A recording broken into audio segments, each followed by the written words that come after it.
us pray. Almighty God, who in your infinite wisdom and providential goodness has appointed the offices of rulers and parliaments for the welfare of society and the just government of humankind. We beseech you to behold with your abundant favor us, your servants, whom you have been pleased to call to the performance of such important tasks in this land. Let your blessing descend upon us here in Parliament assembled, and grant that we may, as in your presence, treat and consider all matters that shall come under our deliberation, in so just and faithful a manner as to promote your honor and glory, and to advance the good of those whose interests you have committed to our charge. All which we ask in the name and for the sake of our Lord and Savior, Jesus Christ. Amen.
I have one announcement, honorable members.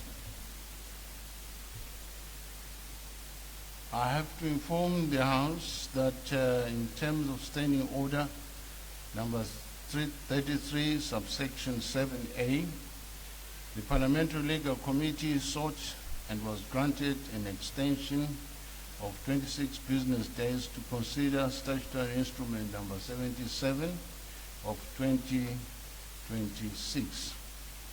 Are there any notices of motion? I don't see any.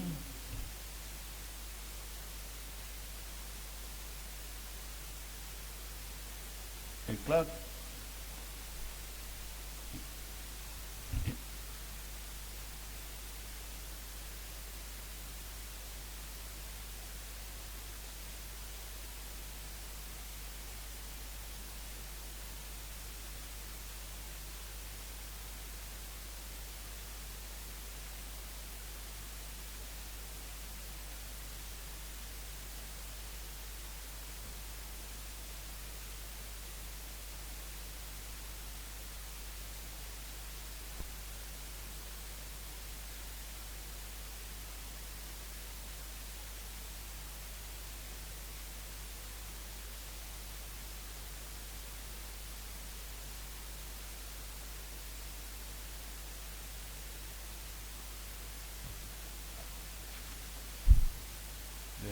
There's a request on a point of national interest, and I'll allow one. Honorable Shamu.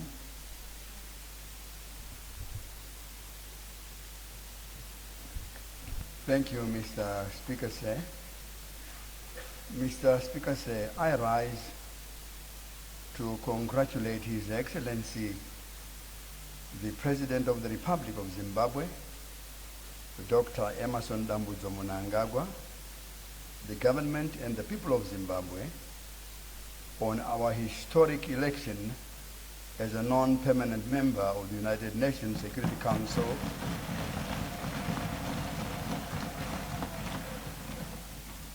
as a member of the United Nations Security Council for the year 2027 to 2028.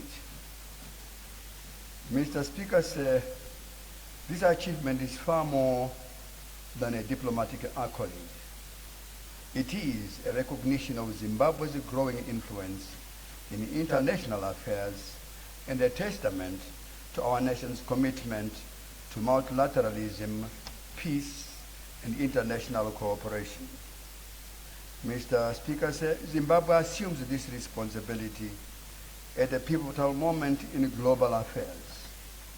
The world continues to grapple with enduring disparities between the global north and the global south, where the distribution of wealth, influence, and opportunities remains profoundly unequal.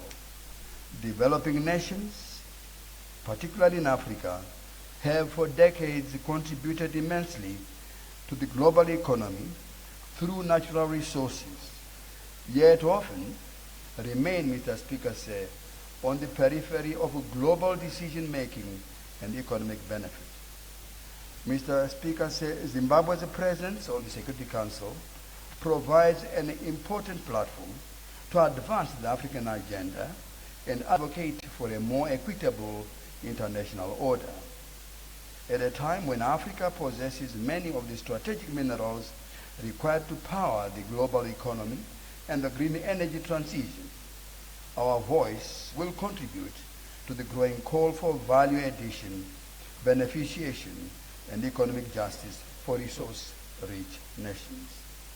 Mr. Speaker, as a nation forged through the struggle for self-determination, Zimbabwe is uniquely positioned to champion the aspirations of Africa and the broader global south.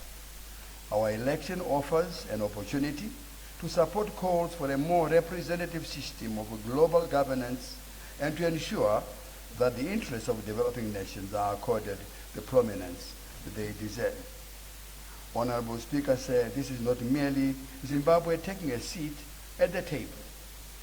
It is Zimbabwe carrying the hopes of a continent determined to convert its vast resource endowments into shared prosperity, industrial transformation, and sustainable development.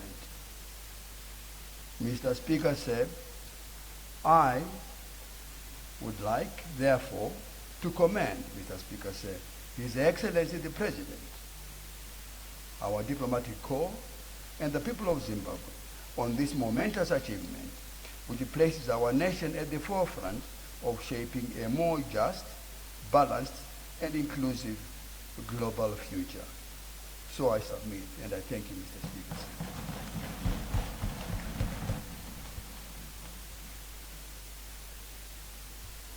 Thank you very much, Honorable Shamu.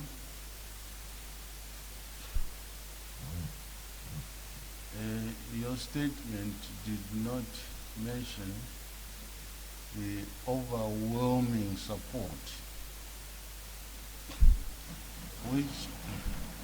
which appears not to be appreciated by other people. Out of 190 votes, Zimbabwe attained 182 votes, and therefore short of only 8 to make 100% mark. That was a resounding success, and we thank you, Honorable Shamu, for making that statement accordingly. The clerk will read the first order of the day.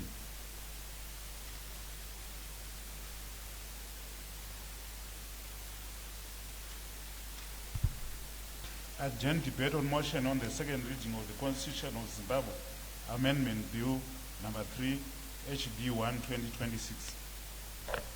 Thank you. When this debate was adjourned on the 3rd June 2026, the question before the House was a motion by the Honorable Minister of Justice, Legal and Parliamentary Affairs that the Constitution of Zimbabwe Amendment number 3 Bill HB1 2026 be now read a second time. Is there any further debate? I have been given a list here by the whips. I'll go by this list. First, Honorable Member to take the floor is Honorable S. MATEMA.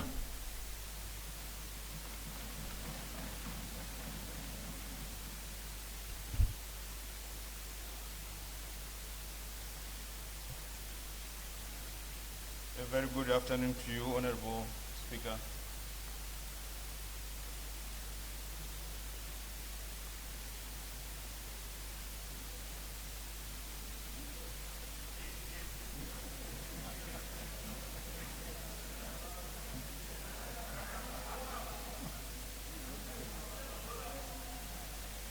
Thank you very much.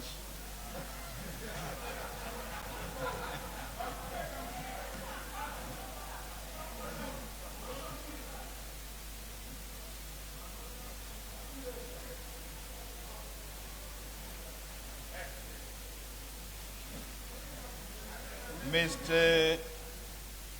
Speaker, I want to thank you so very much for affording me the opportunity to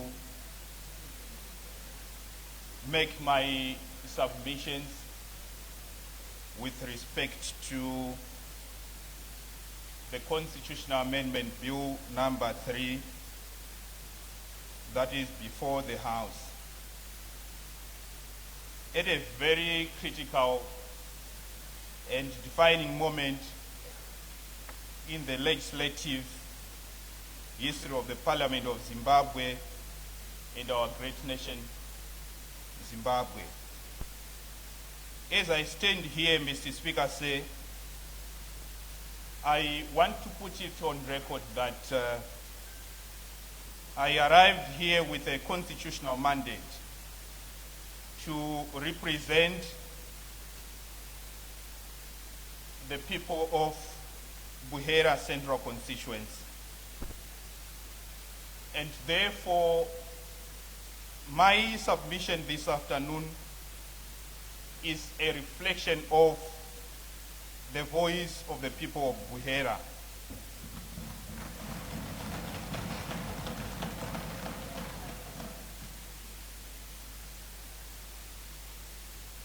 Mr. Speaker,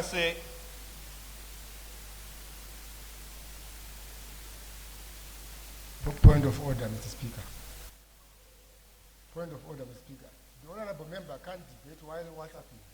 We keep seeing him scrolling his phone and debating. Just debate your issues. He keeps, he's on Twitter or something. Because he keeps doing this, we are seeing it. Has he been from the screen. Has he been hacked? Honorable Speaker, he must just ga. We all want to debate here.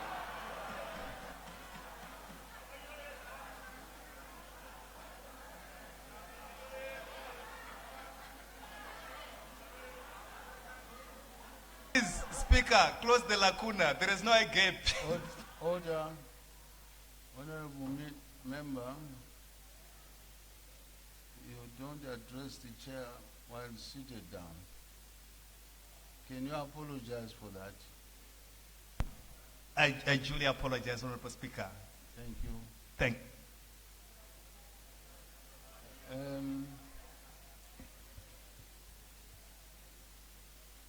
I will allow the Honorable MATEMA to proceed and say ga.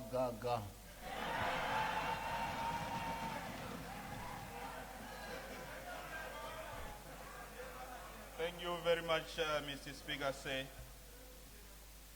Mr. Speaker, I stand here in agreement with Cap 3 in its entirety. But I'll speak to just two provisions. Number 1, election of the president as captured in clause 3 of the bill. And number 2, the need for a referendum or lack thereof. But before I do that, it is pertinent, Mr.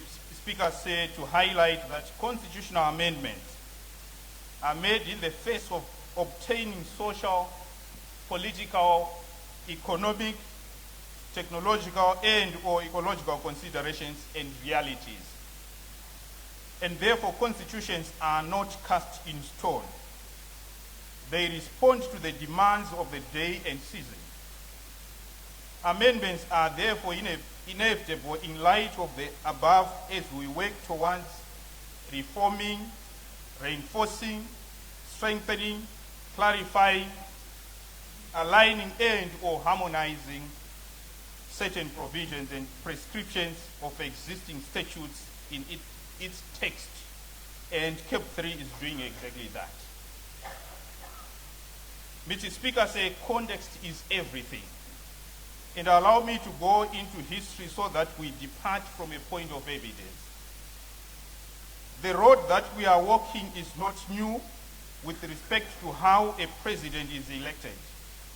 At the advent of our independence, Parliament elected both the President and Prime Minister.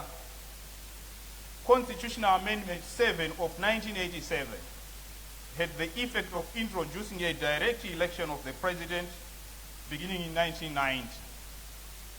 Mr. Speaker, say, universal adult suffrage speaks to giving people the right to vote as provided for in Section 67 of the Constitution of Zimbabwe, which is very explicit in terms of who is entitled to vote. It does not say how people vote, and therefore how the executive is selected. It is historically and legislatively obtuse and forced to present and claim direct presidential elections as some sacred liberation war inherited. Our first two elections post the liberation struggle gave us both the President and Prime Minister via Parliament. It admits of no debate, Mr. Speaker, say, that for the past 3 decades, we have had contestations around the election results with respect to the President, and for no reason other than political posturing and grandstanding.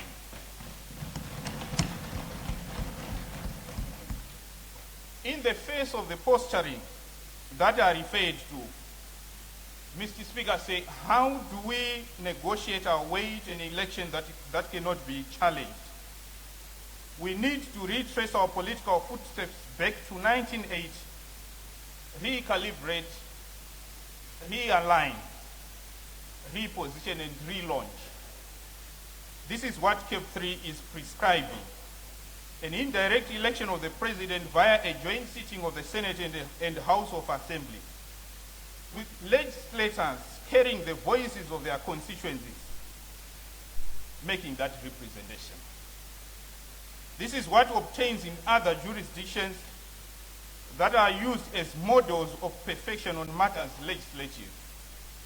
The United States of America, the United Kingdom, India, closer home, the Republic of South Africa, and Botswana.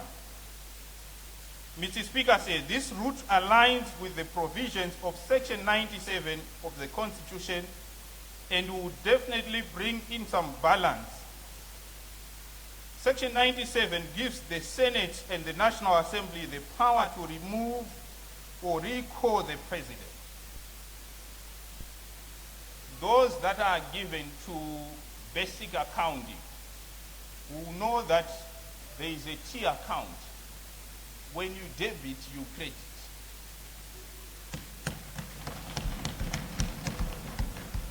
Our legislative T account demands, in our circumstance, according to the provisions and prescription of CAP 3, that we appoint and recall the President should maybe need to do that. Mr. Speaker, say, given the toxicity that has punctuated our elections for the past 3 decades, we need to right this wrong, and thanks to this amendment, such contestations are going to be a thing of the past. Coming to the issue of the referendum, those that are not given to the truth, those that are economic with the truth, and to the uncircumcised on constitutional provisions,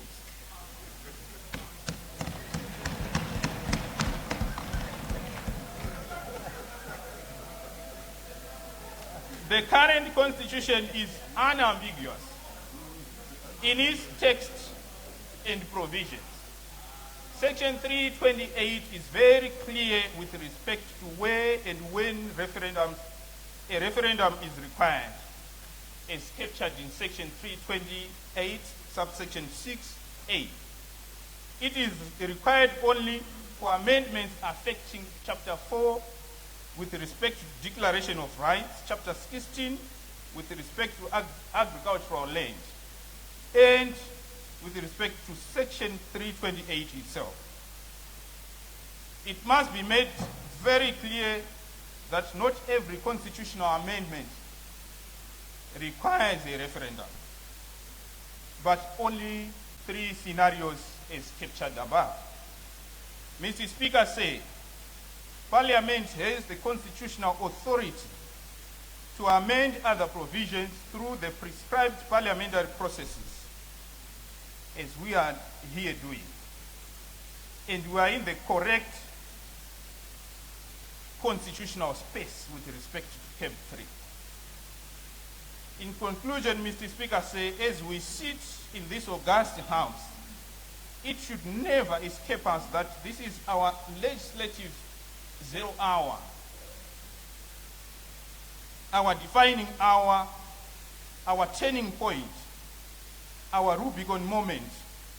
We don't have any other route but to cross over with this constitutional amendment for the greater good. Posterity will judge us well for standing in defense of that which is good for both the current and future generations. We have taken the correct path under the circumstances and have done that within the confines of the law. Mr. Speaker, speed does not matter when the vectors are wrong. I'm glad that we got our legislative vectors. I'm glad that we got our legislative vectors right. The drafters were thorough, and the Justice and Parliamentary Legal Committee was meticulous in their work.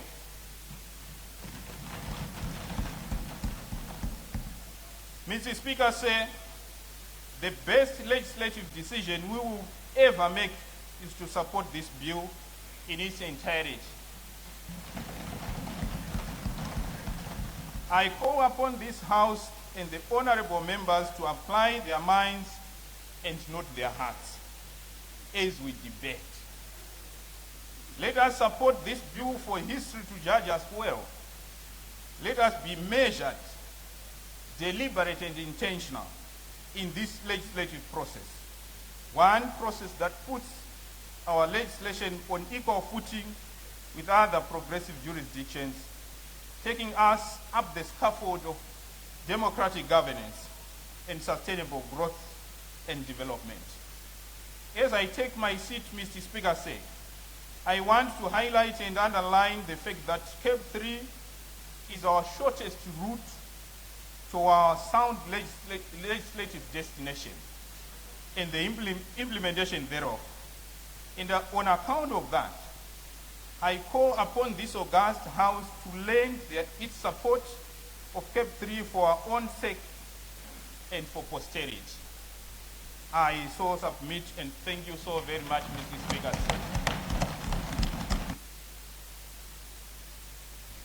The next honorable member. Point of privilege, Mr. Speaker. I beg your pardon? The point of privilege. Please, you must proceed by way of a point of order.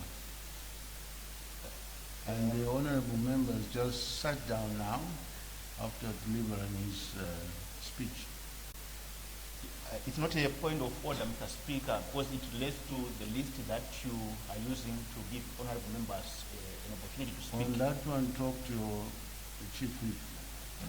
The list is not posted in our platform. Chief Whip? We are having problems accessing that list. Order.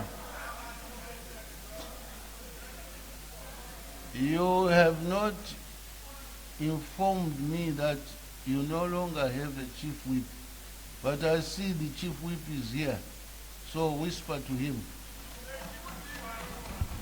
Honorable Pijot, Honorable Pijot, Honorable Pijo. Ndatenda Mr. Speaker say ndinokumbira kutaura ndakagara pasi.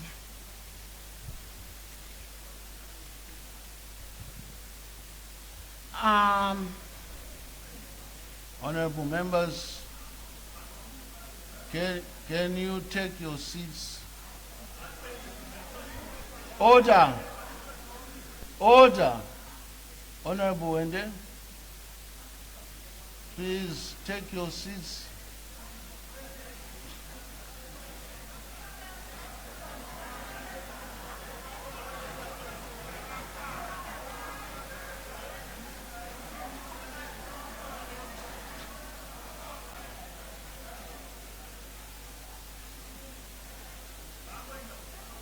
Order. Honorable members, take your seats.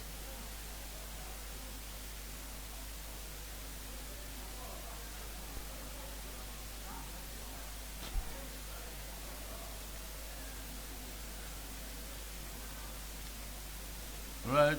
Order. Regardless of this list, all are entitled to speak. So, order.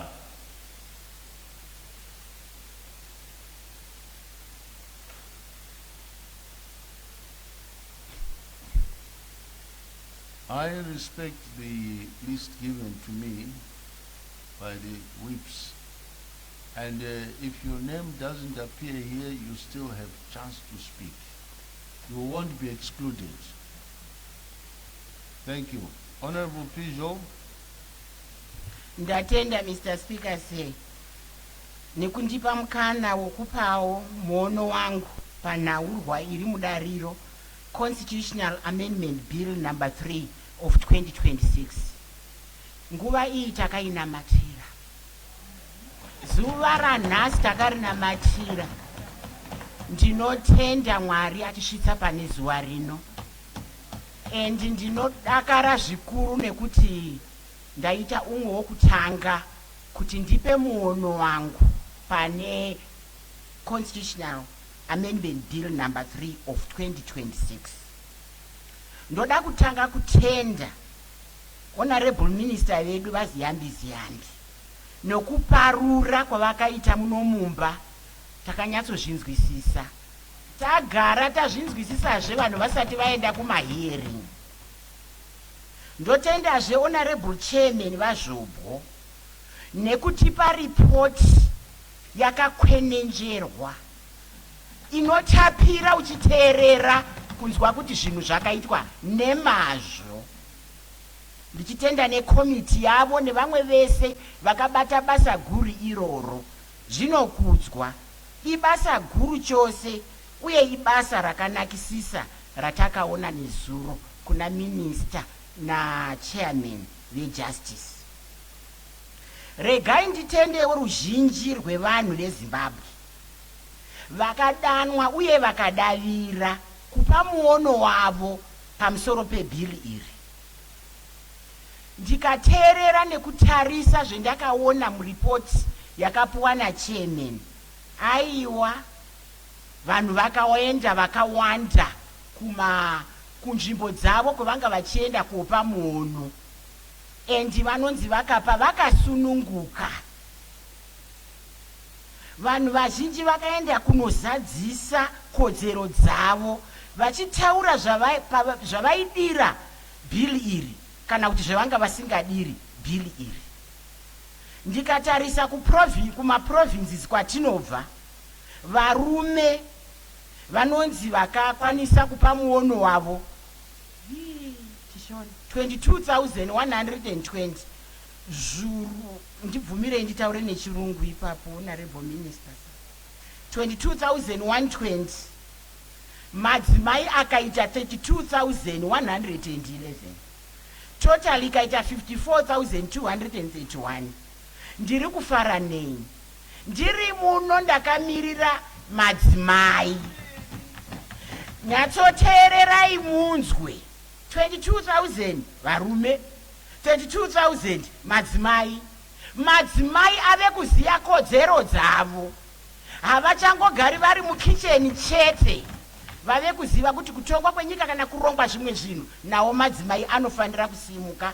Saka ndoda kutenda vese vakabatsira kuti madzimai azive kodzero dzavo, asimuke aende kotaurawo kuti vanofarira bhiri iri zvekudii. Saka mukaona vanonyanyofarira bhiri iri vakadzi, endi mai pamba vakati zvinoita chete, baba nevana vese vanobva vatevera. Saka ndoda kuti kumakorokoto, kune madzimai ekuMidlands nemakorokoto, kumadzimai ese eZimbabwe, basa rakashandwa, takazviita.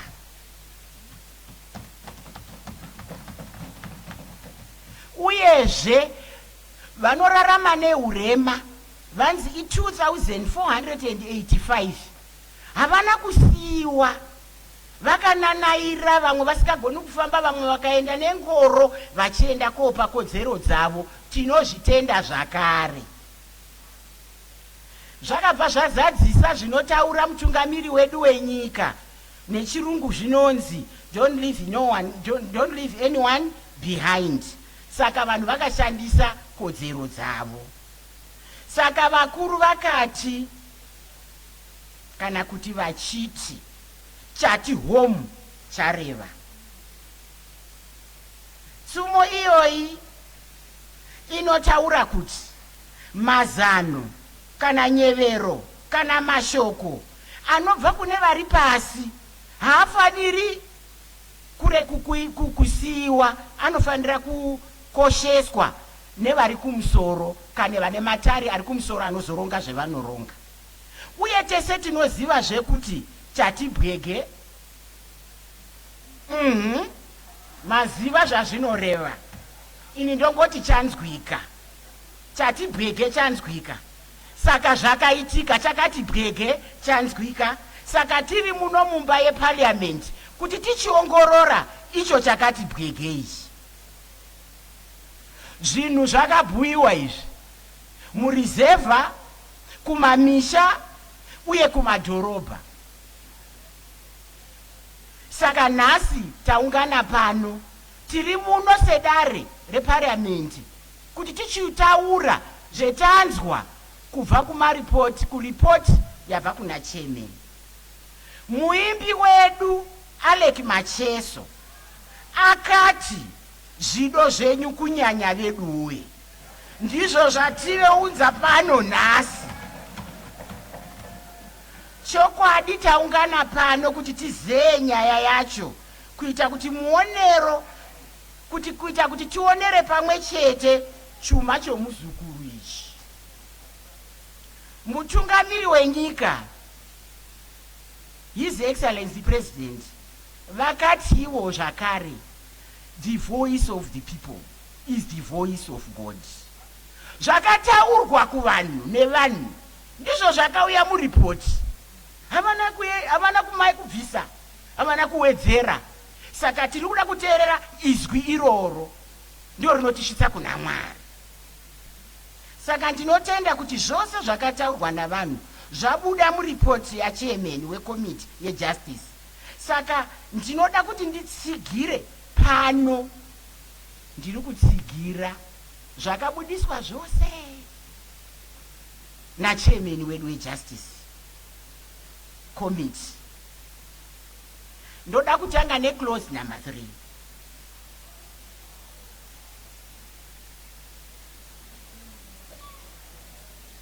Ndoda kutanga ini nekusharudzwa ngatisharudze kuti members of parliament vachigona kusharudza president. Ndinozvitsigira zvakanyanya. Zvakanakisa kuti president vavhoterwe nemamembers of parliament, nekuti mamembers of parliament akasharwa nevanhu kumaconstituency kwavo. Zvido zvevanhu zvakaitwa kumaconstituency. Member of parliament haapo nemistake, akatosharwa.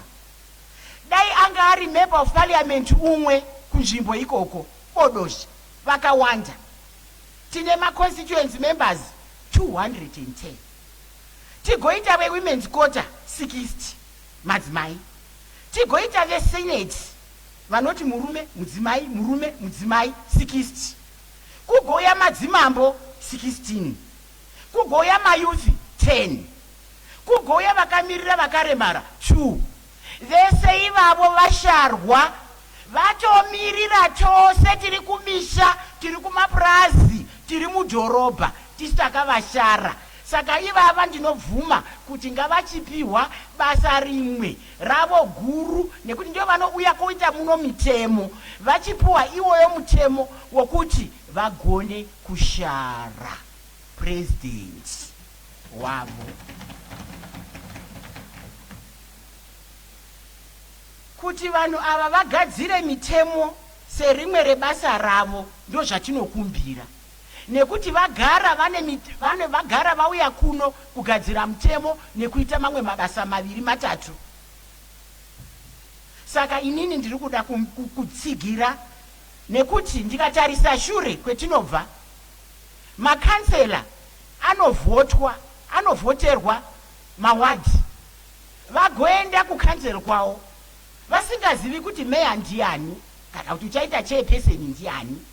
Asi vasvika ikoko vanozi ndini mamirira nharaunda dzenyu, chiunganai, vochivhota, vovhotera mukuru wavo unova meya kana chairperson. Ko tasirwe isu tasiyana chiipa, titori level yabva ikoko yave kuno. Saka isu tinorikumbira basa irori, tinorikumbira.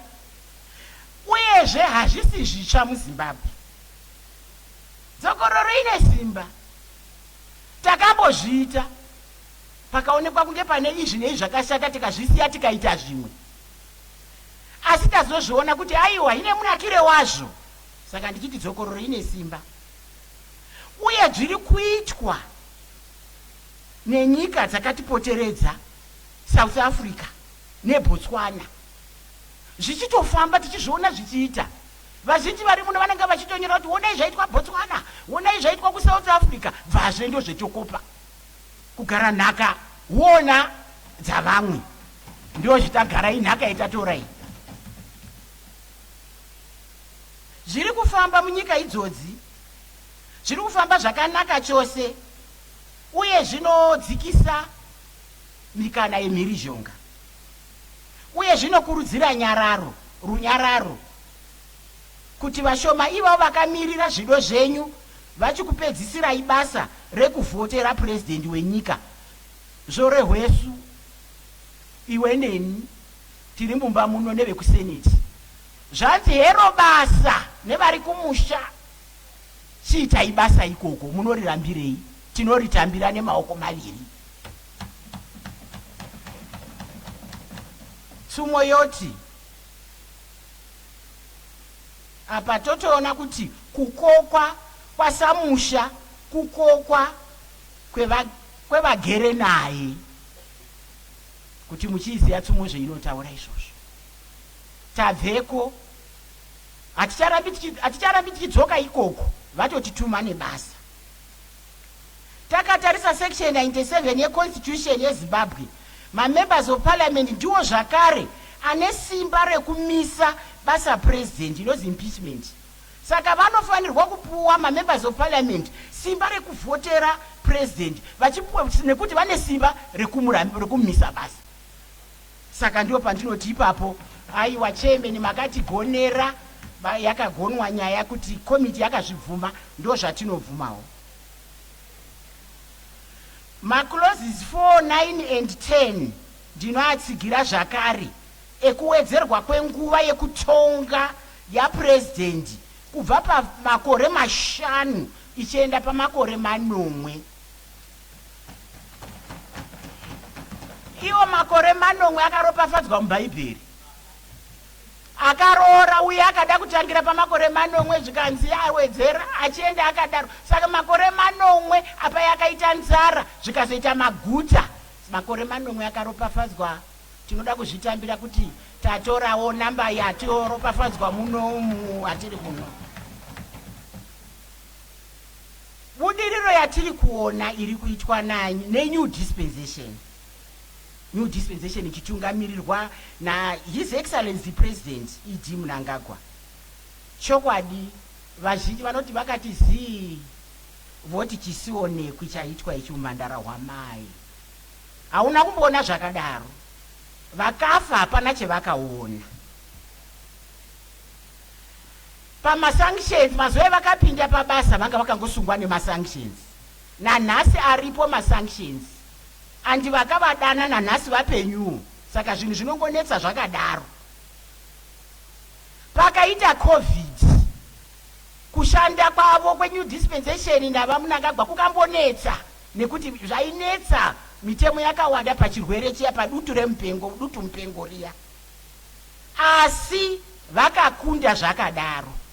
Pangopera COVID nedutu mupengo rakambouya iri idai, munoziva kuti zvinhu zvanaka.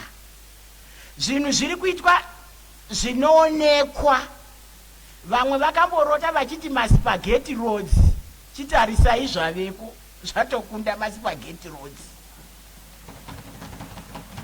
Robert Mugabe airport ukasvika ipapo makeke unorasika. Iyo parliament wakagara ine takagara munotarisa kunaka kwazvo zvinorambwa nemuroyi. Ko paTrabablas apo nezvidukwana zvayo Trabablas zviri kungoitwa izvauzvioni here? Tese tiri muno tinozviona. Saka tiri kuti isusu temu iyoyo ngairebe, inozi kureba kwetemu ngakurebe kubva pamakore 5 kuenda pamanomwe kuti vaone kupedzisa basa iri. Zvibingampini zvose izvo vari kuzvikunda president vedu neSecond Republic yedu kuita kwaMwari navaMnangagwa muno muZimbabwe yavo. Votonga ivo Davhidha kurova Goliath ngebuwe rimwe. Budiriro, shanduko, maguta, runyararo, kubatana, kushanda nekunzwisisana, nekufamba nenzira imwe chete, kuimba rumbo rumwe chete. Urumbo urwu rutori muripoti yauya mumba muno ukanyatsoteerera. Ukada kuona rumbo riri muripoti inongoti pamberi necab number 3 ndiyo nziyo irimo. Vashoma vedu nyika yose vasingadaviri rukaparurwa. Hazvishamisi hazvo, nekuti hazvishamisi vamwe vakarega kudavira, nekuti tose tinoziva kuti vana vembwa havasvinuri kana kuvhura meso musi umwe chete. Zvinobvumirwa. Kuwedzera urebu hwetemu yapresident zviri kutoitwa nenyika zhinji. Tatotarisa tikavhura magwaro tinoona kuti nyika zhinji dzeCommonwealth, kwanzi vamwe vanoti izvodzo 36 out of 56 dziri kutoita izvozvo zvetemu yakakunda 5, yakakunda makore 5 ichienda kuti ku7 years or more. Commonwealth, nyika dzeCommonwealth dzese idzodzo patoriwo neUSA, United States of America, vanozviita vazivi vedemocracy. Saka kuti nesuwo tichigona kuita zvinoita America zvakanaka, zvichizi zvakanaka, ndinofunga tinozvitenda tese. Ndinotsigira chose kuti temu yapresident, yemamembers of parliament neemakansela ibve pa5, ibve pamakore 5 ifambe yakananga pamakore 9. Chokwadi ngatitendewo maruva chakata dzigowa. Mukuru wedu president weSecond Republic vari kushanda. Tinodirei kumisa Mbape ave mu18 area. Regai agowese. Gore paanogoesa ndiyo 2030. iyo iri kure here 2030? Chokwadi mungada kumisa Messi kuti gara pabhenji, iye ari kugona kuscowa. Siyai zvakadaro, zvipei nguva tisvike 2030. Ngatimboshanda tivake nyika yedu, timbokanganwa nhamo dzemaelection, timbokanganwa kurwisana, ngatimboshanda. Regai nditi ndoda kupedzisira nenyaya yegender commission. Paida moyo ndataura, paida moyo papresident ndataura, saka ndakuenda pagender commission. Gender commission ndinofunga tichiedza kuchinja zvinhu, tinonga tichida kutarisa kuti tiri kuzvichinjira chii, tiri kuzvichinjira kuti zviite zviri nani here uye tiwane chii.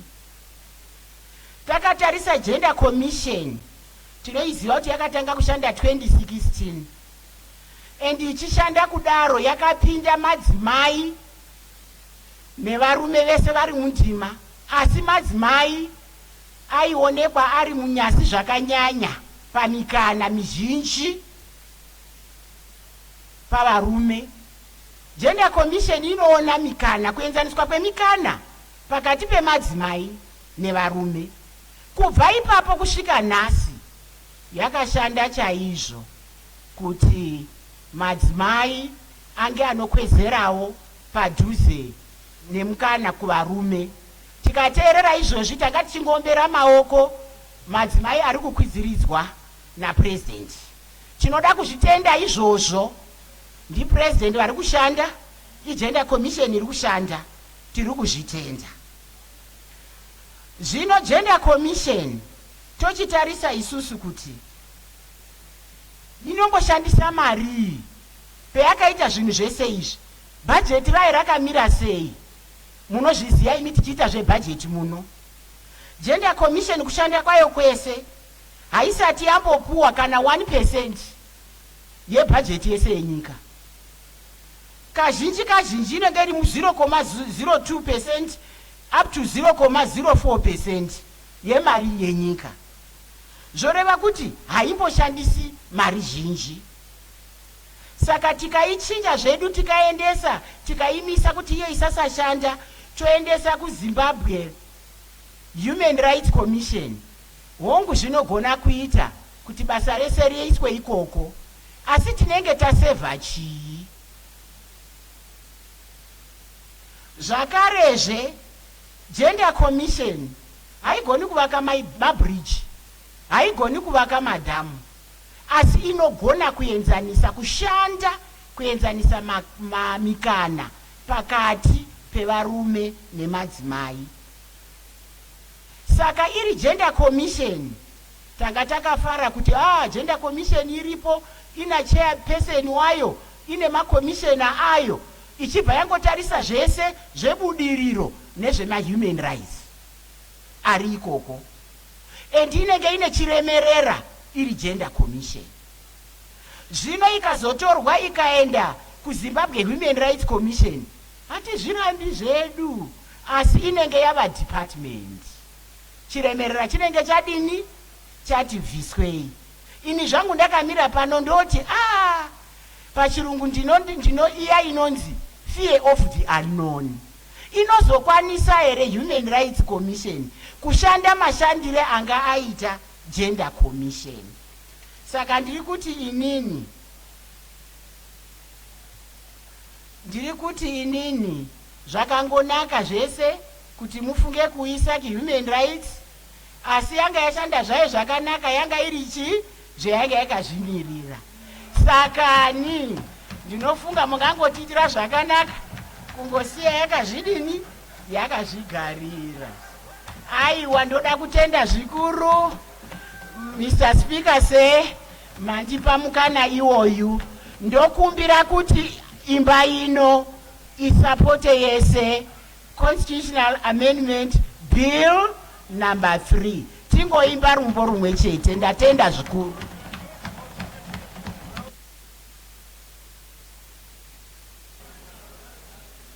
Thank you, Honorable Joe. The next honorable member is Honorable Mozeri. Mozeri. Please proceed. Thank you, Honorable Speaker. I rise to address this august House in opposition to the Constitution Amendment Bill number 3, 2026. I do so conscious of the gravity that attaches to any proceeding which seeks to alter the supreme law of this land. The Constitution is not just a legislative instrument, it is the covenant between the state and its citizens. The foundation architecture of our republic, the embodiment of the aspirations of the people who fought, bled, and sacrificed the sovereign self-determination. A social contract between the people of this land. To amend it is to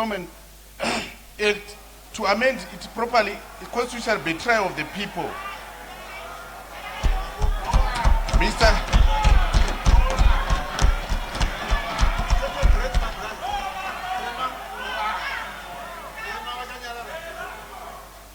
Mr. Speaker, I have studied the report of the Joint Portfolio Committees laid before this House, and I commend the committee for the diligence it has brought to process this constitutional magnitude. Mr. Speaker, sir, I begin with commendation for the only right that where the committee has been correct, this House should say so loudly. Mr. Speaker, the committee's commendation on clause 21 should not be adopted, and that status quo on the political neutrality of traditional leaders should be preserved. It is constitutionally sound and democratically principled and worth of praise.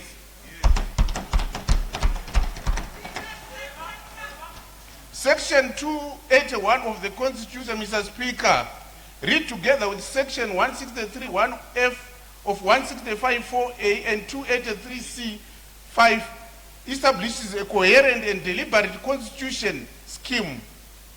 The scheme is premised on a fundamental truth that traditional leaders serve communities, not political parties. Amen. They are the custodians of the customary law and communal justice. They preside over matters of inheritance, land allocation, and community dispute resolution in their capacity as judicial officers under our constitutional framework. To permit them to engage openly in partisan political activity is not just ignorance, it is a constitutional contradictory. Mr. Speaker, sir, Section 165(4) imposes upon judicial officers a duty of impartiality that is non-negotiable. Traditional leaders who exercise judicial functions cannot simultaneously hold political allegiance without destroying the neutrality upon which the legitimacy of their judicial role depends. A chief who campaigns for a political party at a rally on Saturday cannot credibly adjudicate a boundary dispute between a ruling party supporter and an opposition member on Monday. Mr. Speaker, the Constitution understood this, the committee has understood this, and the House must understand it. Furthermore, in the rural communities where traditional authority is most deeply felt, political partisanship by chiefs creates conditions ripe for coercion, intimidation, and the prosecution of political minorities. The villagers who are most dependent on the goodwill of traditional structures for access to land and communal resources would be rendered most vulnerable. The committee must correct to reject this clause, and the House should affirm that rejection with resounding vote to say no. Mr. Speaker, I now turn to a matter of physical logic and institutional coherence, specifically the proposal to establish yet another constitutional commission, the Zimbabwe Delimitation Commission. The committee, in recommending the adoption of the clauses 11, 12, and 13, has accepted the argument that specialized boundary drawing board is necessary. Mr. Speaker says, I reject that reasoning. We are a nation that struggles to fund constitutional commissions. It already possesses. The Zimbabwe Human Rights Commission, the Zimbabwe Anti-Corruption Commission, the Zimbabwe Gender Commission, institutes established under 12 of the Constitution, which the promise of adequate resource all operate in state chronic underfunding. The committees itself in clause 18-19 had testimony from the Zimbabwe Gender Commission. It operates on a mere 0.02% to 0.04 of the national budget. That is physical reality in which we live.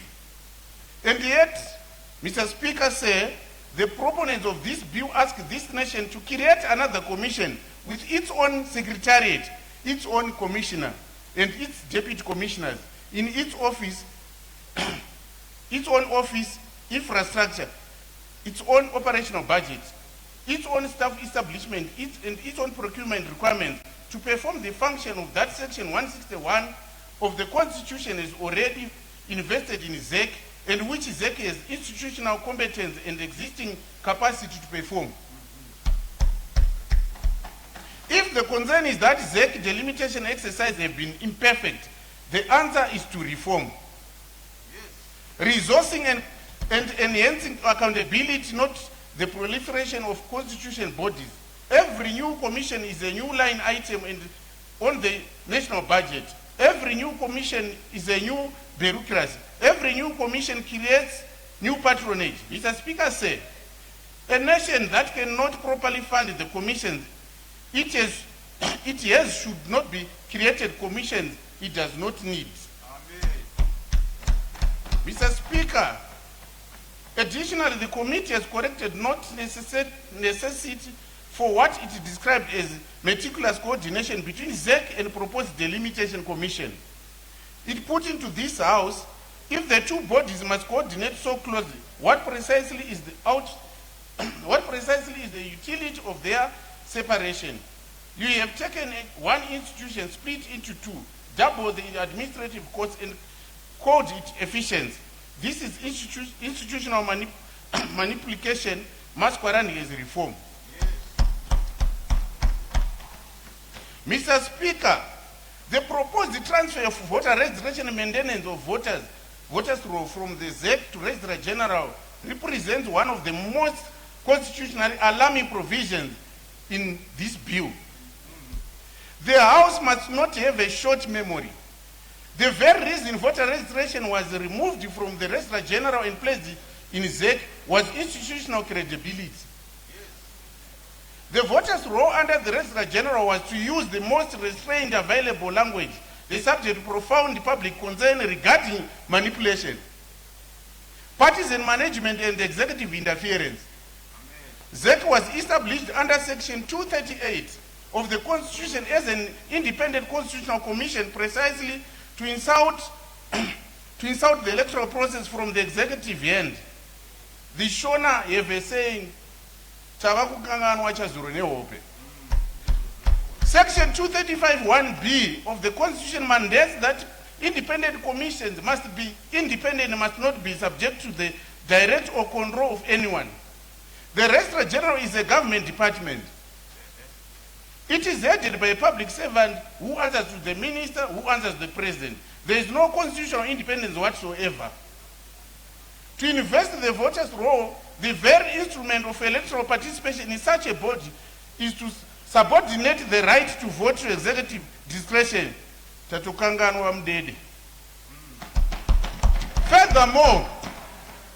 Mr. Speaker, it has on record opposed this transfer. ZEC has invested substantially in biometric voter registration systems and a poll-based voting architecture introduced in 2018.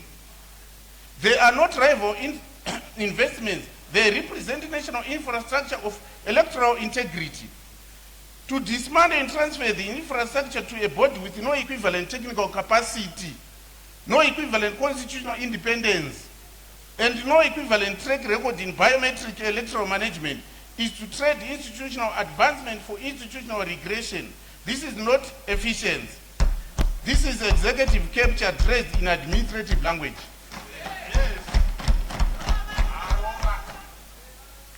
The argument that the model reduces electoral violence in admission of institutional failure, not a constitutional solution.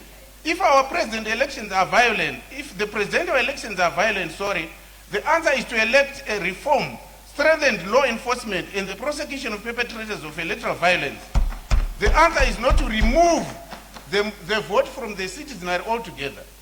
You do not cure electoral violence by abolishing elections. Mr. Speaker, clauses 4 and 9, 10 propose the extension of the electoral cycle from 5 to 7 years with explicit application to the incumbent holder of the office of the President of members of the Parliament. On this point, the Constitution speaks with unmistakable clarity. Section 328 of 7 provides in express terms that any amendment to a provision of the Constitution that extends the term of office of the President shall not apply to the person who holds the office at the moment the amendment is done. That provision is not ambiguous. It admits no judicial interpretation that would permit its circumvention. It was placed in the Constitution as a deliberate safeguard against precisely the kind of term manipulation that has disfigured so many African constitutions. Section 328 of 7 is not a preference, it is a prohibition of what we see being attempted in this august house. Mr. Speaker said, the Parliament can amend the Constitution, but the Parliament cannot amend a Constitution provision by passing an amendment that violates the very terms of the provision. An amendment in breach of Section 328(7) is not only political questionable, it is a constitutionally void and ab initio. A Parliament that purports to pass it and executive that purports to benefit from it are acting in defiance of the supreme law of the land. Whatever view the House can,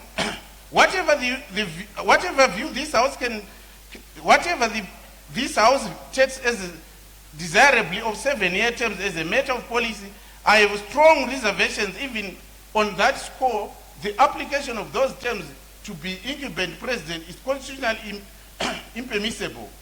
The committee has failed to address this with seriousness it demands. The House must not repeat that failure and gain vote emphatically no on this amendment. The functions of the Defense Forces, clause 16. Mr. Speaker said, I come now to what I regard as most constitutionally dangerous provision in the entire bill of clause 16, which proposes to amend section 212 of the Constitution governing the function of the Defense Forces. Section 212 of the current Constitution mandates that the Defense Forces of Zimbabwe exist to defend Zimbabwe. To protect its integrity, its territory and sovereignty, and cruelly to uphold its constitution. The constitutional fidelity obligation of the Defense Forces is not incidental. It is fundamental. It is what distinguishes professional defense from a partisan instrument of a political power.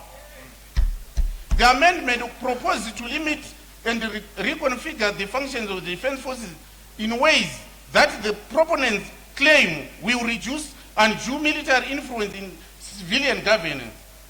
Mr. Speaker said, I put it to you and to this House, this amendment does not reduce military influence in governance. What it does, what should alarm every member of this House, regardless of the political affiliation, is strip to Defense Forces of their constitutional mandate to uphold the Constitution itself. Consider what that means in practice. The obligation to uphold the Constitution is the legal basis upon which the Defense Forces may, in extremes, resist unconstitutional conduct, including unconstitutional conduct by the executive itself. It It is the provision of the anchors of the military which the constitution, rather than purely political framework, remove the obligation, and you have defense force whose loyalty runs not to the constitution of Zimbabwe, but whosoever issues the command. This is dangerous. This is not a military theory, Mr. Speaker say. This is a matter of constitutional architecture. A defense force that is no longer constitutionally mandated to uphold the constitution becomes, by necessary implication, a force accountable only to its command hierarchy. Command hierarchies are appointed by and answerable to the president. The consequence of this transformation of the constitutional anchored military into an instrument of executive will. The minority submissions on this clause warned correctly that the amendment could dilute the military's fundamental commitment to uphold and protect the supreme law of the land. Mr. Speaker said, dilute is too general word. The removal of constitutional fidelity obligation does not dilute the commitment to extinguish it. The commitment it extinguishes. It converts the constitutional duty into a discretionary act. Furthermore, Mr. Speaker, the argument that the amendment is necessary to prevent military interference in civilian governments is constitutionally secular. The existing constitutional framework already deletes the powers of raw and defense forces. The principle of civilian supremacy over the military is already embedded in our constitutional order. If there are instances of improper military conduct in civilian affairs... Order, remember, you've got 2 minutes remaining. Thank you, Mr. Speaker. I think in 2 minutes I'll be done. Furthermore, the Speaker amendment of this necessary prevent military interference in civilian government is constitutional and secular. The existing constitutional framework already deletes the proper role of the defense forces. The principle of civilian supremacy over the military is already embedded in our constitutional order. If there is instance of improper military conduct in civilian affairs, those instances are governed by existing law, by the principles of the civilian oversight and the accountability mechanisms of Parliament itself. They are not cured by removing the constitutional foundation military loyalty to the supreme law. I say to this House with the utmost gravity, a government that disempowers its own military from the constitutional obligation to defend the constitution is a government that has something to fear from a constitutional faithful military. And a government that fears a constitutionally fearful military is a government that intends to act unconstitutionally. This House will reject clause 16 in its totality.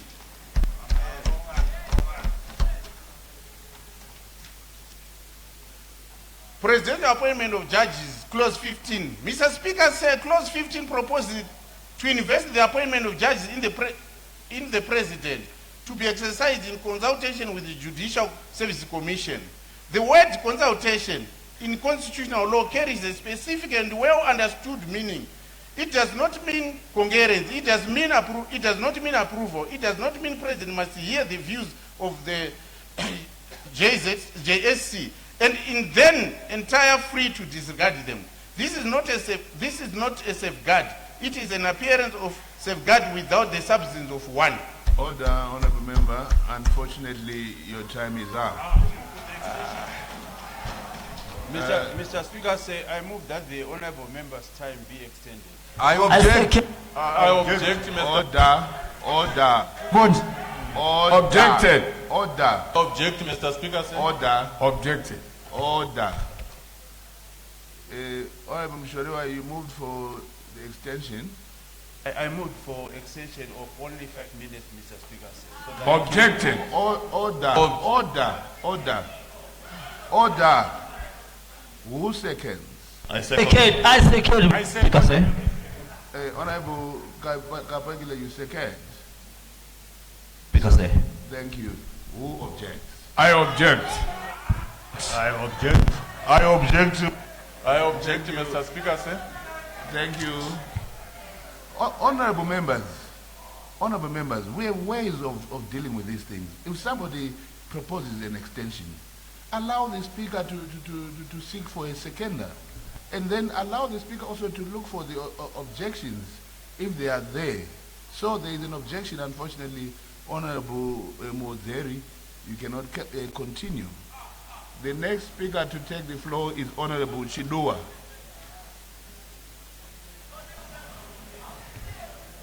Yeah, thank you, Mr. Speaker, sir. Mr. Speaker, sir, thank you for giving me this opportunity to add my voice to the debate on the Constitutional Amendment Bill number 3. And I would want to start by addressing those who fear change. Honorable Speaker, I rise with the unshakable conviction to affirm a simple but vital truth. No constitution is immune to change. A constitution is not a sacred relic that is frozen in time. It is a living instrument created by human beings to serve the needs of society. When it fails to adapt to changing national realities, it risks becoming a barrier to progress rather than a shield of justice. That is precisely why Constitutional Amendment number 3 is not merely desirable, but it is necessary. Honorable Speaker, the 2013 Constitution itself proves this point.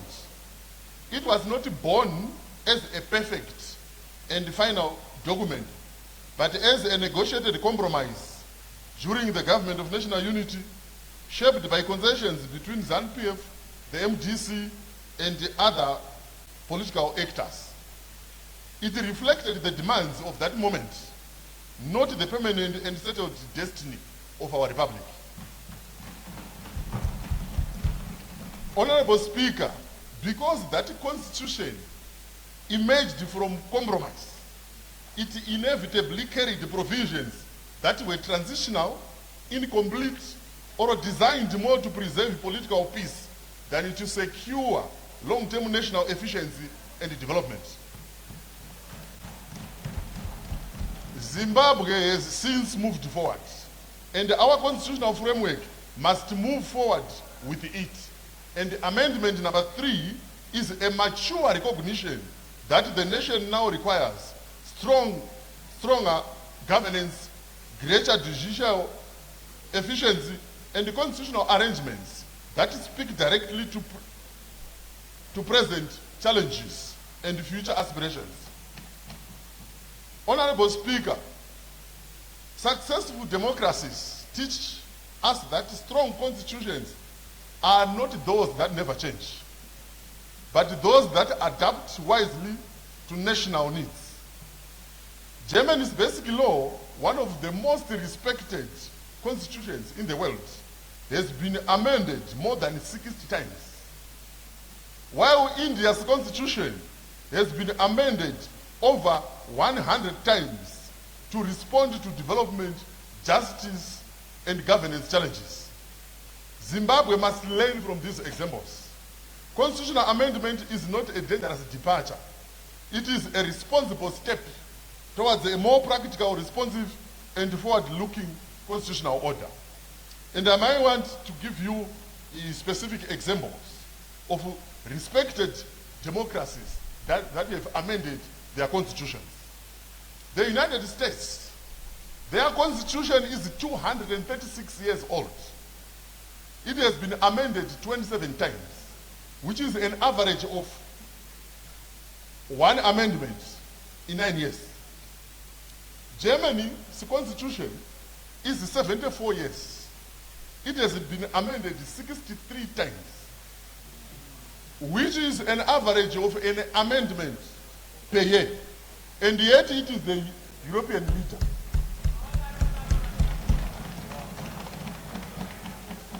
India's constitution is 73 years old. It has been amended 105 times.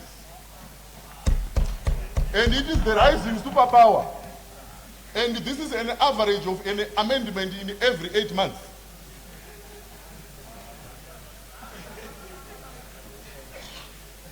France, the constitution is 65 years old.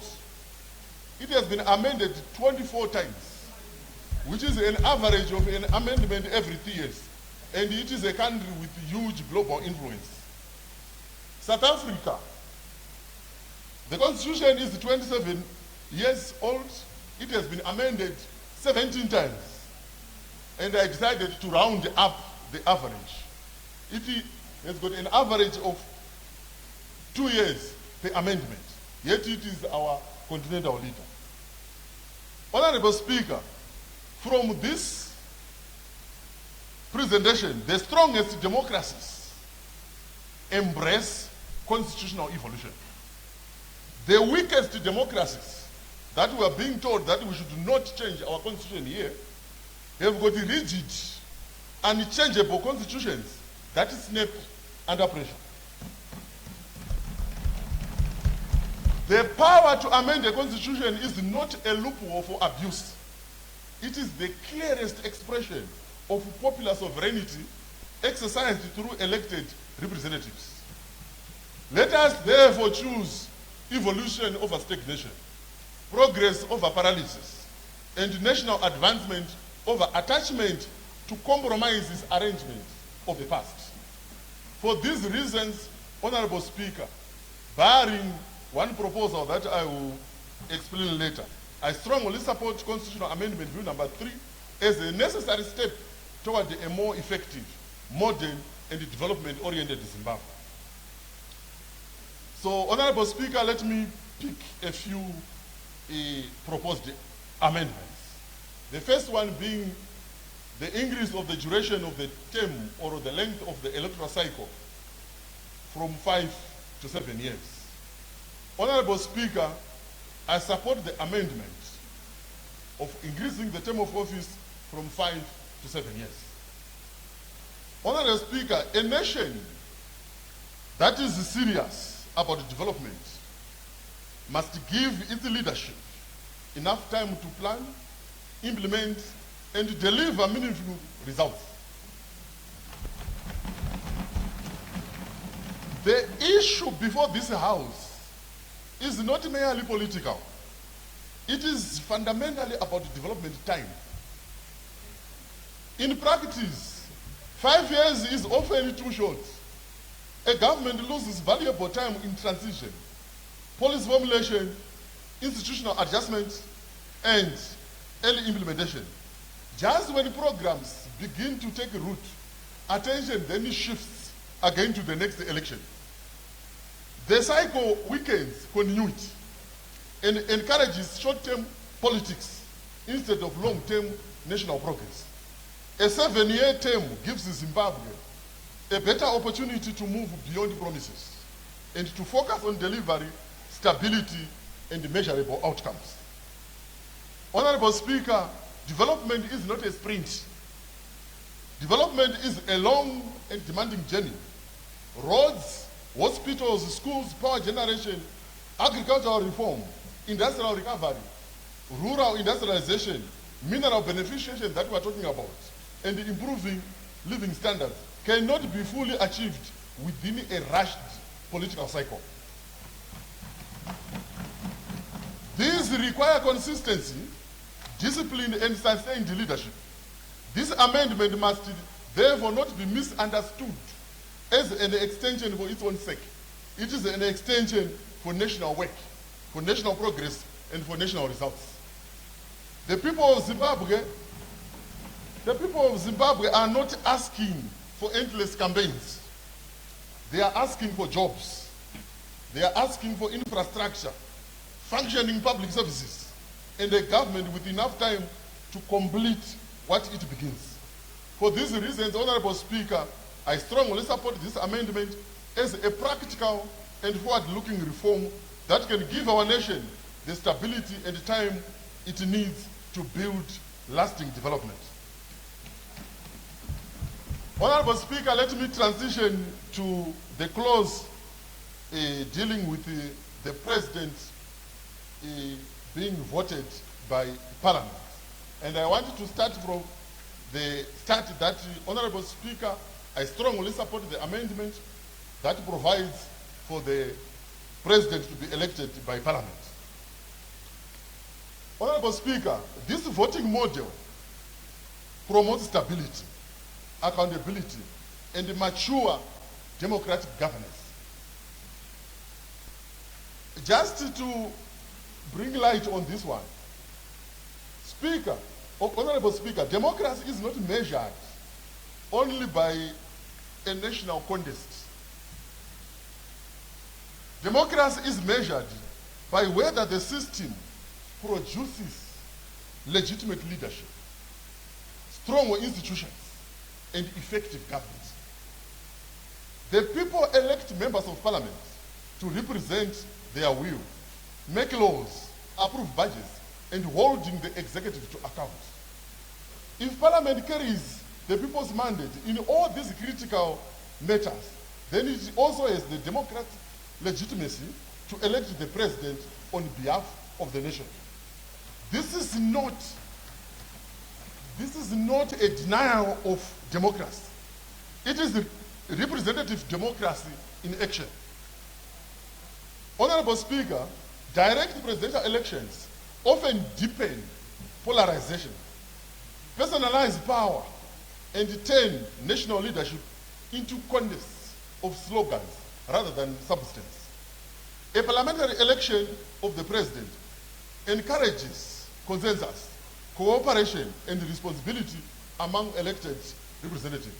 It is also a model that is used in respected democracies in the region, such as South Africa and Botswana.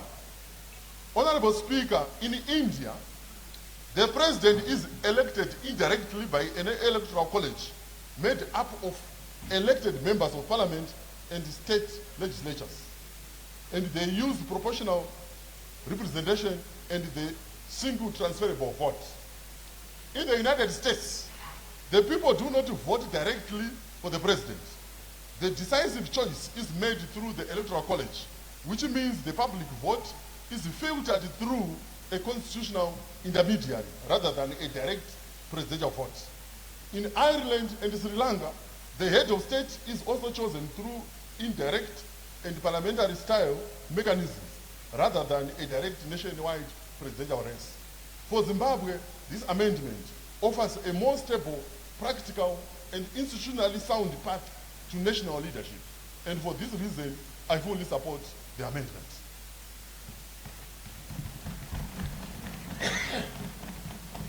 I transition to the Gender Commission. Honorable Speaker, I listened to the presentation and submission that was given by Honorable Ziambziang, and the reasons that he proffered for subsuming the Gender Commission in the Zimbabwe Human Rights Commission. Honorable Speaker, I would want to go along by the submission by Honorable Pijo. Honorable Speaker, I strongly support the retention of a separate gender commission and the non-inclusion of gender affairs within the Human Rights Commission. Gender equality is too important to be diluted inside a broader institution. A stand-alone gender commission gives focused attention to women's rights, gender-based violence, discrimination, and equality monitoring. These are serious and persistent challenges that require specialized expertise, clear visibility, and dedicated accountability.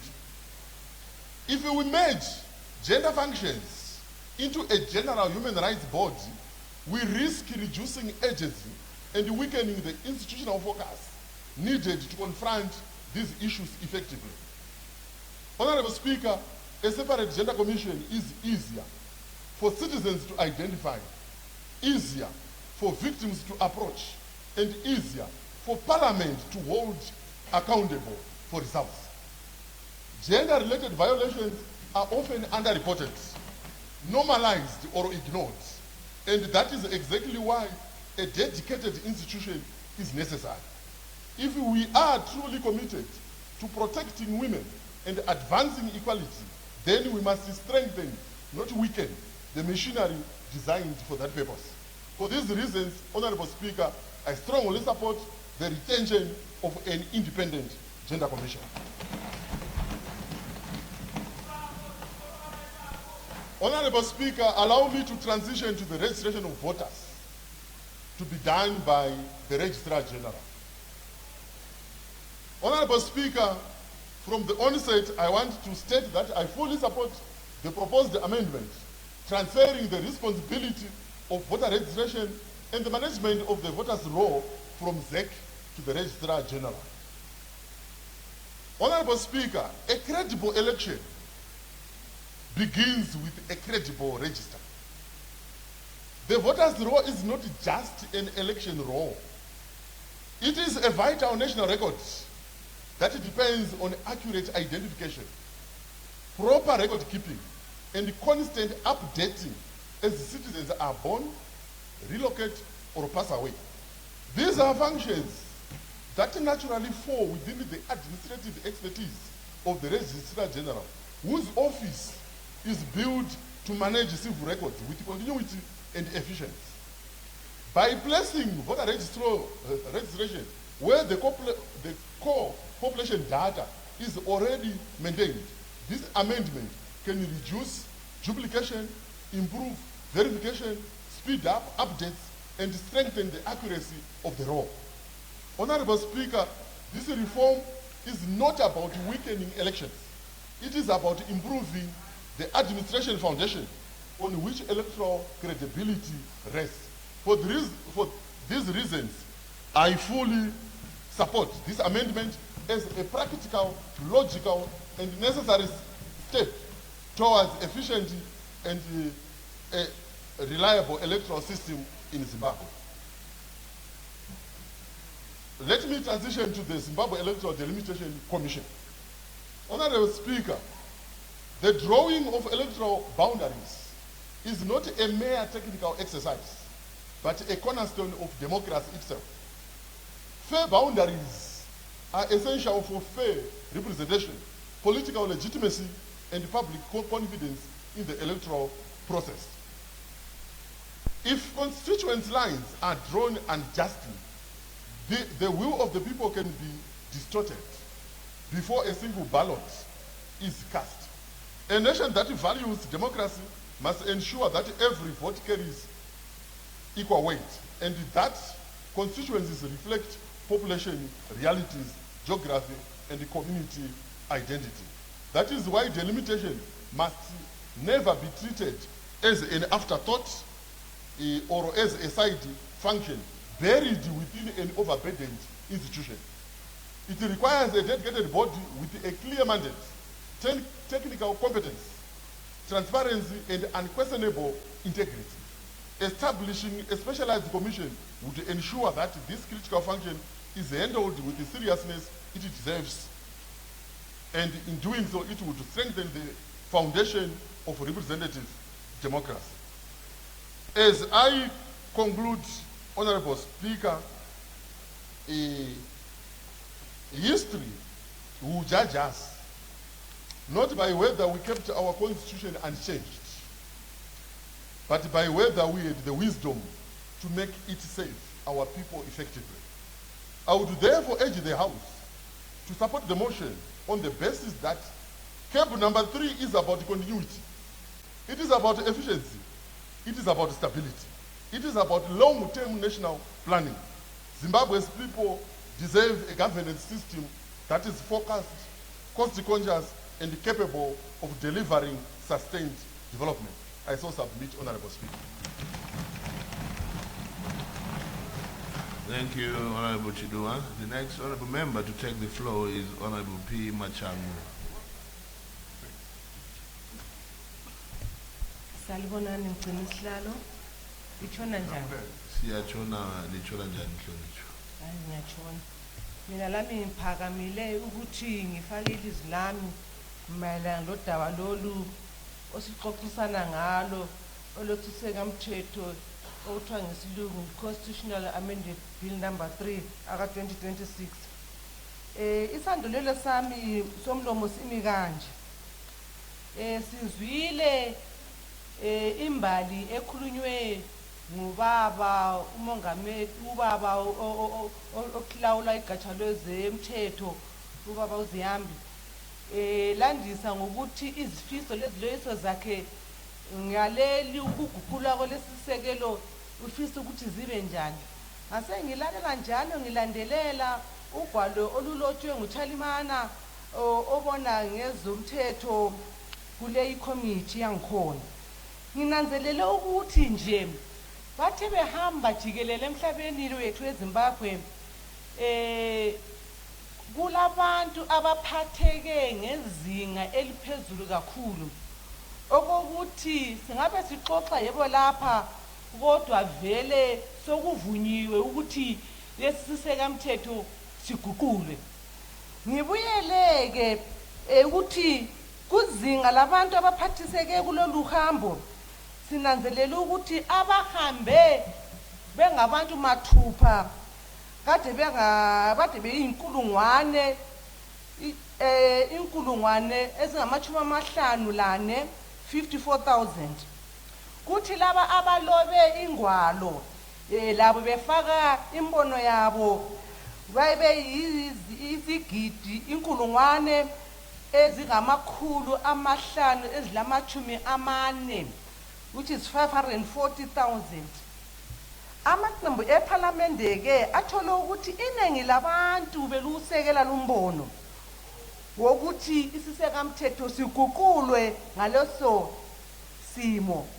Njalo abalungu bathi figures don't lie.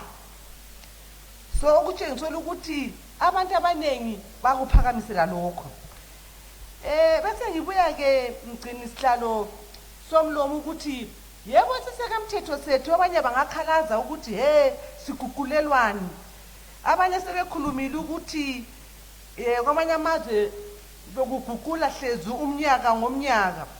EZimbabwe thina siyananzelela ukuthi lathi siyaguqula ngemva kwesikhathi eside. Phose iminyaka 13 sesiguqula lapha sacina khona ukuthi siguqule. Njalo bese ngisithi isisekamthetho lesi siyefakwa yithi thina abantu. Njalo isisekamthetho lesi akumelanga sibe yithi sibopha thina abantu. Isisekamthetho sisifakayo lesi kumele sisebenze labantu njalo ngabantu. Asingeke sathi njoba savela safakwa akusamele ngasiguqulwe angani lilitshe likantunjambila. Hatshi. So somlomo mina ngizathanda ukuqala ke ngokuthi mina ngokwami ngiyasekela ngimela abantu belupane East eMatNorth lesi sisekamthetho ukuthi siguqule ngendlela esifisa ukuthi sibe ngayo. Somlomo okokuqala mina ngizakhuluma ngesisekamthetho lesi isiqa sokuthi ukusebenza kukamongameli lokusebenza kweParliament makuguqule sisuka komnyaka emihlanu kusibe eminyakeni eyisikhombisa. Ebese nginanzela ukuthi even eBhayibhelini inamba leli esingathi yisikhombisa kukhala ngathi inamba yokusekile kakhulu. Ngoba napa abantwana bako-Israyeli bathunywa ukuthi hambani liyebhoda imiduli yaseJericho kwesikhombisa. Kuthi ngelanga lesikhombisa liphinde libhode okwesikhombisa kusukela ekuseni ukuze imiduli yaseJericho idilike. So ngokunjalo leli zinga esililoyisa ukuthi libe yilona iminyaka yesikhombisa ngilibona lunge kakhulu ngoba lizasinika ithuba njengabameli babantu ukuthi sisebenze. Njalo linika labakhokhela abakhona ukuthi basebenze ukuze izifiso lezilawulo lemgqomo yabo abaye beyifakile ifezeke. Njengathi ngapha eMatebeleland North kule chibi esilakhayo igwayishangani asochibi nje elingayakhiwe ngeminyaka emihlanu lichibi elingachaphela hlezi iminyaka eli10 kusematshumi-3. So inkosi ikhangelela ukuthi nxa abantu bengaphiwa ithuba ngumongameli ephiwe ithuba lokuthi sebenze efeze imlayo izifiso zakhe leziloyise zakho inqubela phambili lokuthuthuka kwelizwe lethu kungaphumelela kuye phambili njalo futhi ukuthi uma sisenza ama-projects ambalwa athatha isikhathi eside kuba lula ukuthi eqedisiswe ngumuntu owaqalileyo ngoba ebekwazi ukuthi ubevele efise ukuthi eye ngaphi njengoba isitsho ugcina sihlala ukuthi kwesinye isikhathi abantu thina sizibambelelayo ngokuzifakela imigomo esingathi ngama-restrictions thina sodwa sigcina singaphuthanga izifiso zethu so i7 years somlomo izanika uhulumende isikhathi eseneleyo sokuqedisa izinhlelo zokuthuthukisa ilizwe lethu njalo kuvame ukuthi ukukhetho esingathi yicycle yokhetho lokuthi kumele ukuthi every 5 years hayi igatigati idiniwe bantu igatigati idiniwe ngoba siyanenzelela ukuthi ngemva kokhetho kuba lobudlwangudlwangu ngesikhathi abantu bekhonona ukuthi impumela hayi ayibingayiswethe siyikhangelele besikhangelele ukuthi uzibanikanyana ngabe nguyothana wathana uze kube thini kodwa sithi mayuyu thina sithi kakudlule kuye ku7 years ukuze abantu labe bephiwe ithuba lokuthi beziqoqe besebenze bechiye ukubaluleka bese endaweni yokhetho lokulwa lokhana kokhetho okugcina kudiliza umbane lokuthi abantu bebeyimbumba besebenze ezigabeni bethuthukisa bebakha amanzi beyakhe amabholoko beyakhe izikolo bakhe konke kuyabiyela emuva kwabantu sebesithi within 3 years sokumele sigijime futhi seqala ukukhankasela ezokhetho kugcina kungelanto ephelayo eyenziwa iphutshe njalo lokho kunceda ukuthini nxa ngithi ngiyakunanzelela uma singafaka ukuthi ukhetho lenza after iminyaka eyisikhombisa ungqongqoshe obona ngezezimali umgcini isikhwama wezezimali layo kuyanika ithuba lokuthi agole adinge imali zokuthuthukisa ilizwe lethu ukuze singasali sisemuva upresident uyathi ukuthi akumelanga kube le ndawo esala emuva kodwa nxa kuyikuthi sonke isikhathi ngemva kweminyaka emihlanu sesibuyela kumbuthano ukuthi sesikhankasa sesicina sichiya konke lokho sikhangela ukuthi kuyenzakala sesikhankasa ukuthi sithi siseminyakeni emithathu sesiphinde sibuyela futhi singakasebenzi lutho so nxa kunjalo nxa sifake iminyaka eyisikhombisa iminyaka le embili izaba ngiyokusila kukhetho eyokusila kubudlawudlawe esihlangane labo lokudida lohlangana ngesikhathi sokuthi kuthi iminyaka emihlanu ibe yiminyaka yokusebenza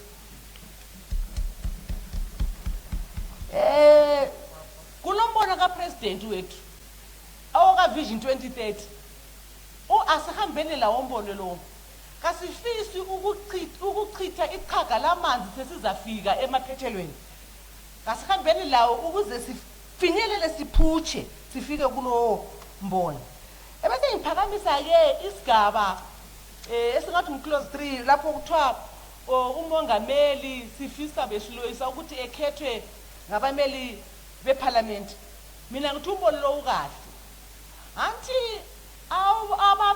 abameli beparlament bakhethwe nguzulu wonke lapho esimela khona kuma constituency so uma umeli weparlament emi njengabe ngimela abantu belupane East constituency engiyimelayo so lokho engikukhulumayo hlezi phinde yibo bakukhulumayo ngoba bavumelana labo so ngokunjalo mina ngibona kungcono ukuthi bekhethe ngoba banamandla njalo ukuthi bemsuse bebegugule lapho engenzanga kahle singathi impeachment so ukususa njani umuntu ongasakwanga nguwe esikhundleni yena efakwe ekhethwe nguzulu ngoba siyanenzelela ukuthi akula muntu ambiyazake sibone isehlakayo sokuthi nxa sofuna ukuyenzwa ukuguqula impeachment abantu bayabuyela kubantu abakhethayo emakhaya ukuthi hayi sesifuna ukuthi senze lokho kodwa idale leparlament liyama lodwa liyenze isinqumo lembono bekhethe umongameli wabo lokho engikutshoyo ukuthi ilizwi lamadala eparlament lilizwi likaZulu wonke umhlaba jikelele. Ebese ngisithi ke akuqali neZimbabwe kuphela. Honorable Speaker, I have a point of order. Order, Honorable Macham. Yes, what's your point of order? Honorable Speaker, I'm really worried about time management. I remember the last parliament, it was so transparent because there was a lighting system. You could see red, green, amber. You could tell that your time is running out. And for now, basically, I'm not sure where you are managing your time. I think it's very important to do fairness in terms of time management.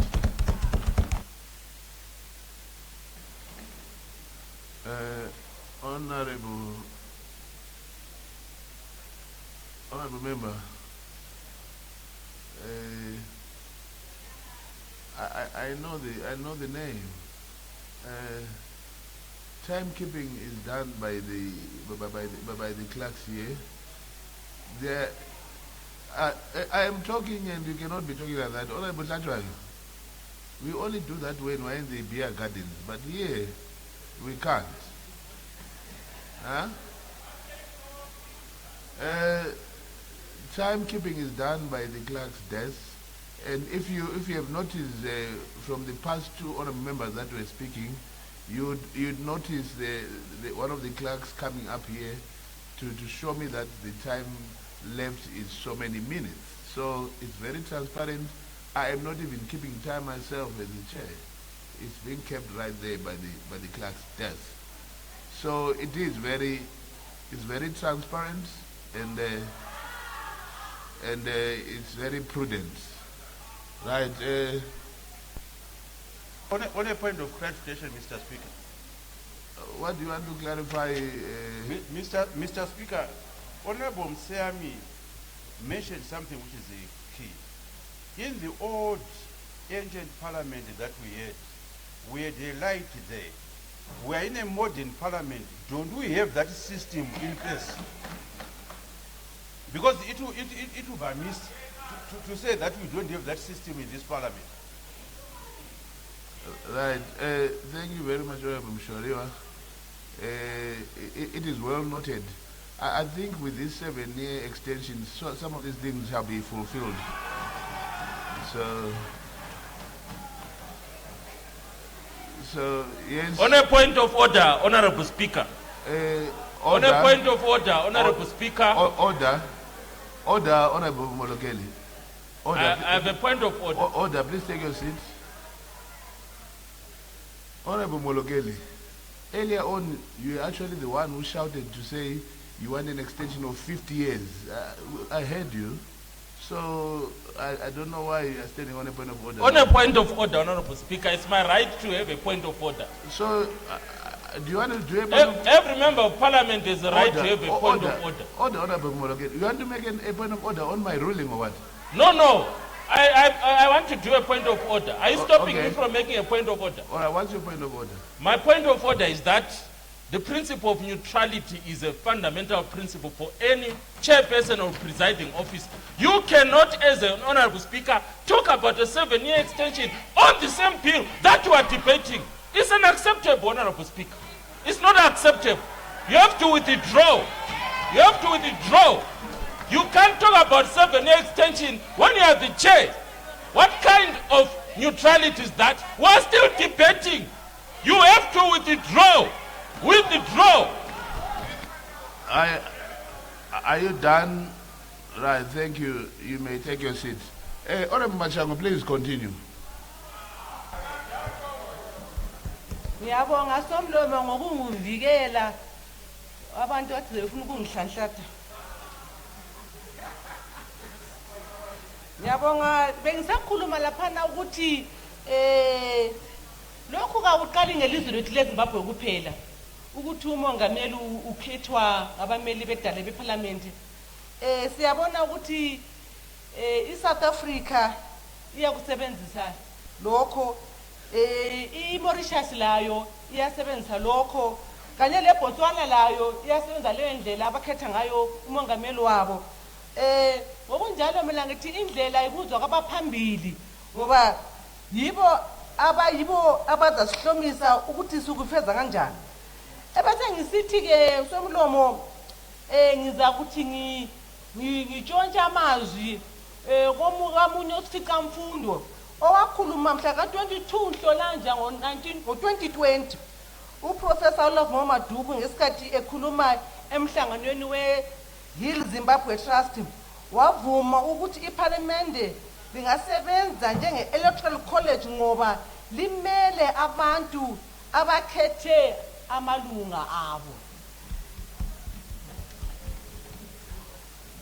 So namhlanje lakho ukuvuma lokho ngoba yena wasivula amehlo uthi lokho kungenzeka. Ebese ngisithi ngikhulumeke ngokubhaliswa kwabantu abakhethayo abokhetho ukuthi sifisa ukuthi kubuyele ku-Register General. Thina sisakhula msomlomo sasivele sikwazi ukuthi ukubhaliswa kwabantu abokhetho kwakusenziwa kobaba uMdele. Sasikwazi ukuthi Register General yikho ukubhaliswa khona. Kungani ngisitsho njalo? Abantu laba be-Register General sebelobungcithi ngoba yibo abagcina ingwalo ezikhuluma ngomuntu. Ngadinge ngufake kamgceke. I-Register General yibo ababhalisa ukuthi umuntu sezelwe i-birth certificate. Kuthi ngemva kwesikhathi bebhalise ukuthi umuntu uselelungelo lokuthi ethathe isithupha. Lapho umuntu esefile futhi bayambhala ukuthi umuntu lo asekho emhlabeni. Ngokunjalo kuba lula ke ukuthi nxa bangathatha ukuthi bebhale futhi ngithi ubuyele ukuthi order honorable Mashangu ususalelwe imizuzu emithathu ubana ugqibe. Ngiyabonga lami vele sengizagqiba kodwa ngomane ngigcizelele lapho ukuthi i-Register General kumele ithathe ukuthi bebhalisa abantu abazavota. Kuzaba lula ngoba kuzathi umuntu lapho esefikisa izinga lokuthi sele 18 years ukuthi selungelo ukuvota bese bemthumela umlayezo ukuthi wena zibandabanyana usungabuya ubhalise ukuthi sulelungo lokuvota ngoba usukwanisile 18 years. Uthi labo abasebesishile emhlabeni kungavela kuthathwe incwadi yokufa i-death certificate bese bemsuse futhi ku-voters roll ukuthi hayi lo akasekho emhlabeni ngekho aselalungelo lokuvota. Lokho kuzasiza ukuthi singabili ukuthi abantu abavotayo abayizipoko abangekho emhlabeni kodwa ukuthi abavotile. Ebese ngiseqake ngiye kudaba lokuthi izinduna mina mbona zilelungelo ukuthi zikhethe sobala ukuthi bona basekela luphi uhlangothi ngoba lanxa singathi kumele bengatshengisi obala kodwa kusalayo izinduna ziyavota okutshengisa ukuthi izinduna vele zingama-politicians. Izinduna vele ziyavota lanxa ngoba ziyangena emlayini lokuthi lapha ziyavota. Okunye konke nje ngivumelana lakho bese ngisithi-ke i-Delimitation Commission hayi kayimiswe sibili izalungisa iqoqe ukuthi imingcele ibekwe kanjani. Kwesinye isikhathi imingcele sila emakhaya ngale yayenziwa ngabantu hlezi abengaqeqeshanga. Uzabona ukuthi omunye umuntu uzabe ehlala ngapha kumngcele okuthiwa ngoka-B kodwa ubona usobhuku wakhe eku-A ugcina abantu sebelisana ukuthi wena awuselalungelo lokuthi uthole ezinye izifanelo ngapha ngoba nawukho kumngcelo wethu ngoba wena ukumngcelo ka-A ubuthi imngcele ka-B. So ngokunjalo nxa kungafaka abantu abaqeqeshileyo ukuthi imingcele leyo beyenze ngokubaluleka nangobunono obukhulu kuzenza ukuthi izinto zethu zibe lula. Okunye mgcinizi msomlolo ngiyakusekela kakhulu ukuthi ngabe kwenziwe konke kakhulu ukuthi abasekeli bakamongameli ukukhanya ngani ukhona omunye angade ngani uphezulu komunye ongani usiniya kulomunye kodwa nxa kungasuswa lokhana kuzatshengisa ukuthi hayi umsekeli ngumsekeli akula ukuthi omunye ngani ubalekile kulomunye. Hayi ngokunjalo lami ngithi hayi ngiyabonga ukunika leli thuba ngoba lezi zinguquko lezi zizayenza ukuthi ilizwe lethu lithuthuke, ilizwe lethu libe lokuzinza, ilizwe lethu ukuthi lalabo abafisa ukuzovundeka imali zabo esingathi ama-investors bebona ukuthi imali zabo azazivundeka ngesikhathi esifaneleyo, i-7 years isikhathi eside ukuthi umuntu uma evundeka imali yakhe layo uzathola isivuno esihle. Ngiyabonga. Sesitshayile isikhathi sakho.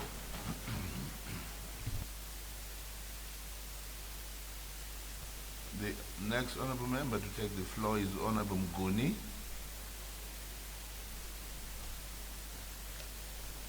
Thank you, Mr. Speaker, sir. What a point of order, Honorable Speaker.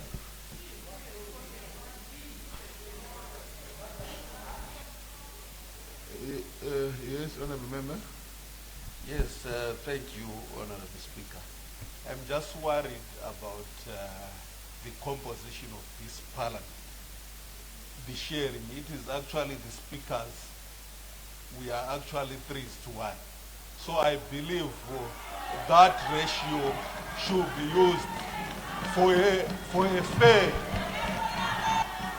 a fair time to debate for everyone. Because with the 2-1, I don't think it is a proper ratio. Thank you, Honorable. Order. Order. Order, honorable members.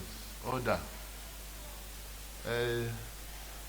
I think that issue that you are bringing up, honorable member, is only good enough if it is brought to your chief whip and it becomes administrative.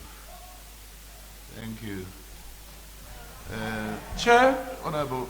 Mr. Speaker, sir, on a point of privilege, we can bring this house to disrepute for not being able to calculate maths correctly. If we allow it to be referred, 2 out of 3 means 2/3 is yours, 1/3 is ours. So you get 2 shares, we get 1 share. It cannot be anything else. I submit. What did he say? What did he say? Order, order, order, order. It's not a matter of debate. I think we've passed that. Honorable Mgoni, please carry on with your debate. Thank you, Mr. Speaker, sir, and good afternoon. Mr. Speaker, sir, I rise on this bill because I'm sent by the women of Bulawayo that I represent. The women of Bulawayo are saying sometimes change is inevitable. But on that note, they are wondering whether this bill will bring them more suffering or it shall bring them peace. Mr. Speaker, I want to say something about myself before I continue. Mr. Speaker, sir, I've worked before I came to Parliament as a nurse and a midwife. And before I came to Parliament, I sat at the bedside of these women in Bulawayo who had been through things that no constitutional document fully captures, like violence, dispossession, silence,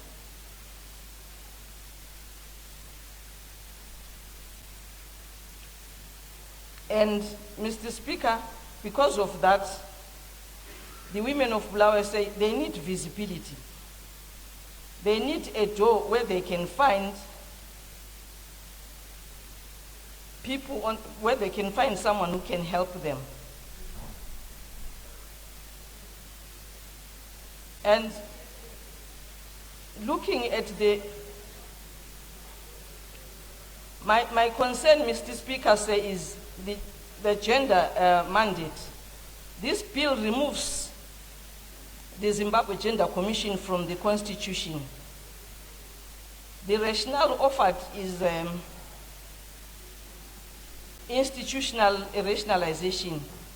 The functions can be absorbed into Zimbabwe Human Rights Commission.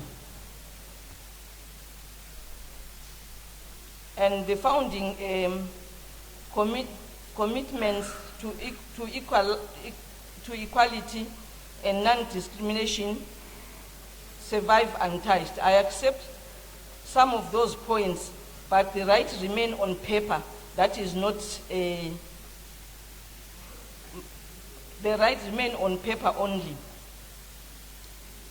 My dispute with what happens between paper and the women, for example, in Kaudri Park, in Pumula and in Kulmane and Geta, does not... Order, Mguni. Honorable members, please, can you lower your whispering voices? They are becoming too high and drowning the current member who is on the floor. Let's keep our voices down. Honorable Mguni, you can continue. Thank you, Mr. Speaker, sir.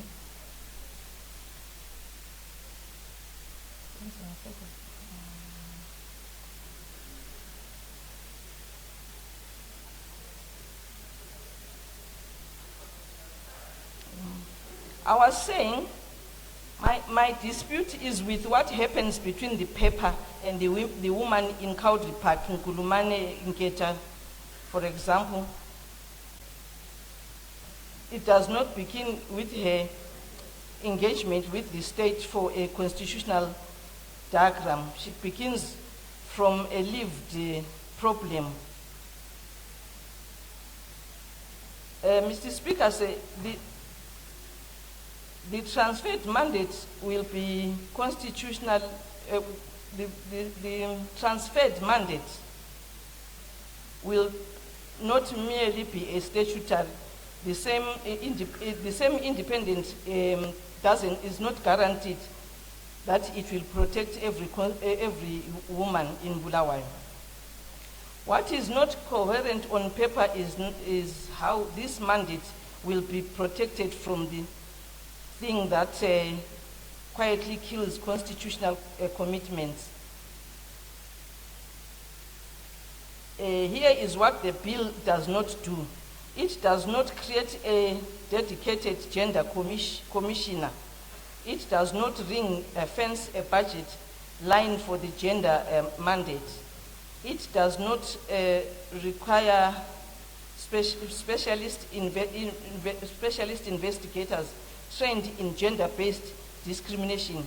It does not mandate provincial agenda desks so that a woman in Kai or Pinga or Cholocho can reach to Parliament, can reach the institution without traveling to Harare or Bulawayo. It does not establish a reporting line annual to Parliament specific to the gender mandate.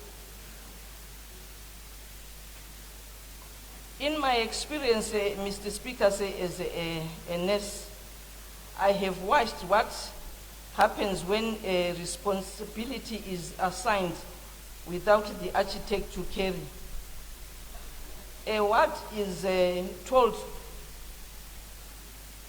it now covers maternity as well as pediatrics.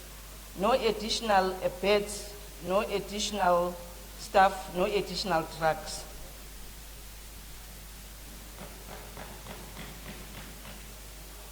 The women organizations that appeared before Parliament were not theorists. They were people who have tried to use these institutions. The Masringo Women Rights Advocacy Group said plainly that these proposals would strip the Commission of its independence, its expertise, and its dedicated funding. Those are not up.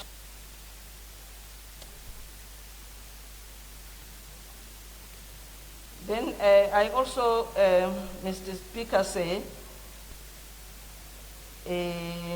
ask the Minister I'm saying, my second concern, Mr. Speaker, begins where the minister, he is right about something important. The 2013 Constitution did not establish National Peace and Reconciliation Commission as a permanent institution. The Constitution gave it a 10-year life. The architects knew it was transitional. The bill does not invent that expired. It reflects it on that reading. The minister is on a solid ground, and I will not, sorry. But knowing that the institution was temporal does not tell us whether the work it was created to do is finished. Those are two different, that's a different question. And I ask the Honorable House should not allow the first to swallow the second. The Constitution's founding commitment to national unity, peace and reconciliation, which this bill leaves untouched, is not a 10-year obligation. It does not expire with the Commission. So what this bill truly puts before the Honorable House is not a technical question about constitutional lifespan. It is a political and moral question.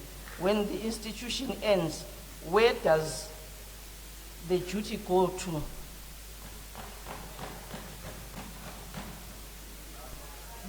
The bill removes the Peace and Reconciliation Commission from the Constitution, and as it stands, it does not say what comes next. The Zimbabwe Catholic Bishops Conference and the Zimbabwe Council of Churches have both raised this in their submissions, and I associate myself with them.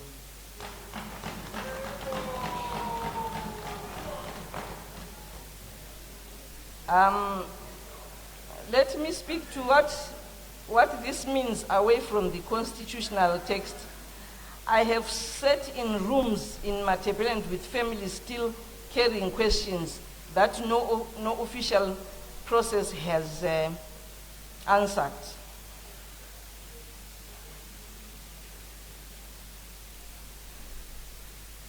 Mr. Speaker, I know that the record shows the Commission was operationalized in 2018. It held limited hearings. It produced no binding recommendations on Kukurawundi and no reparation framework. I do not dispute that record, but I draw the opposite conclusion from it.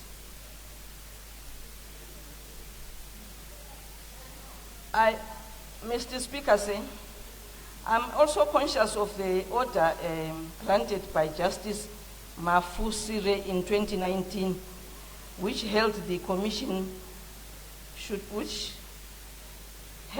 Commission should run an effective 10 years to the 5th of January 2028. That order was later contested and set aside on appeal, and I do not rest my case on it.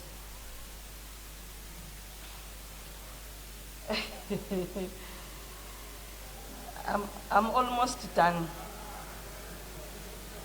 So before the Honorable House, Point of order, Mr. Speaker. Before the Honorable House passes this bill. Order, Mr. Speaker, can the Honorable Member be heard in total silence?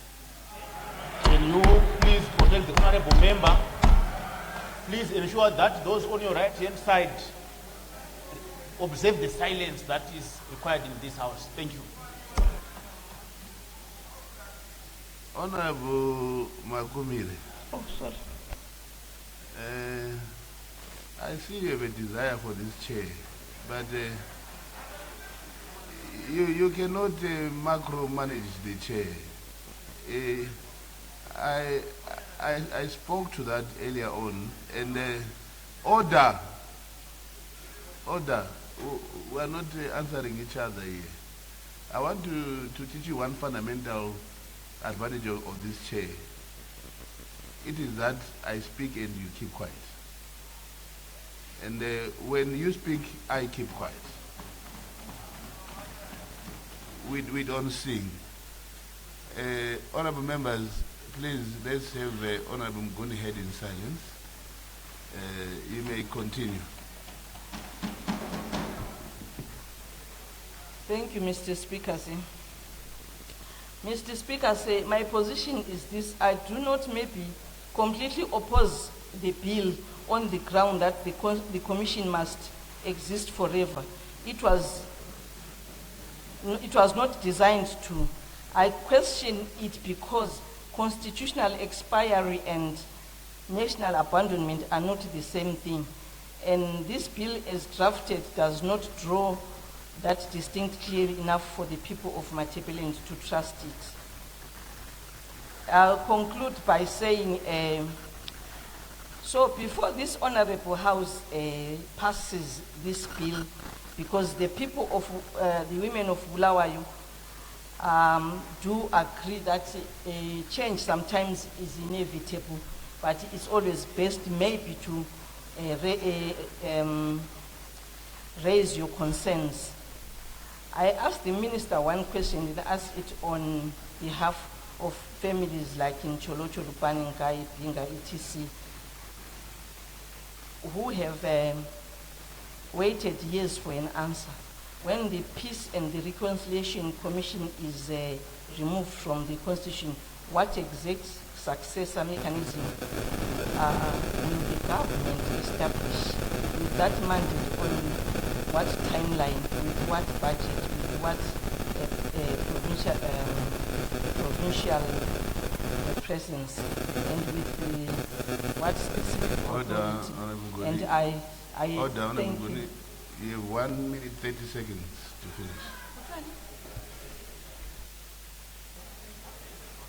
finish. You may continue for 1 minute 30 seconds. Are you done?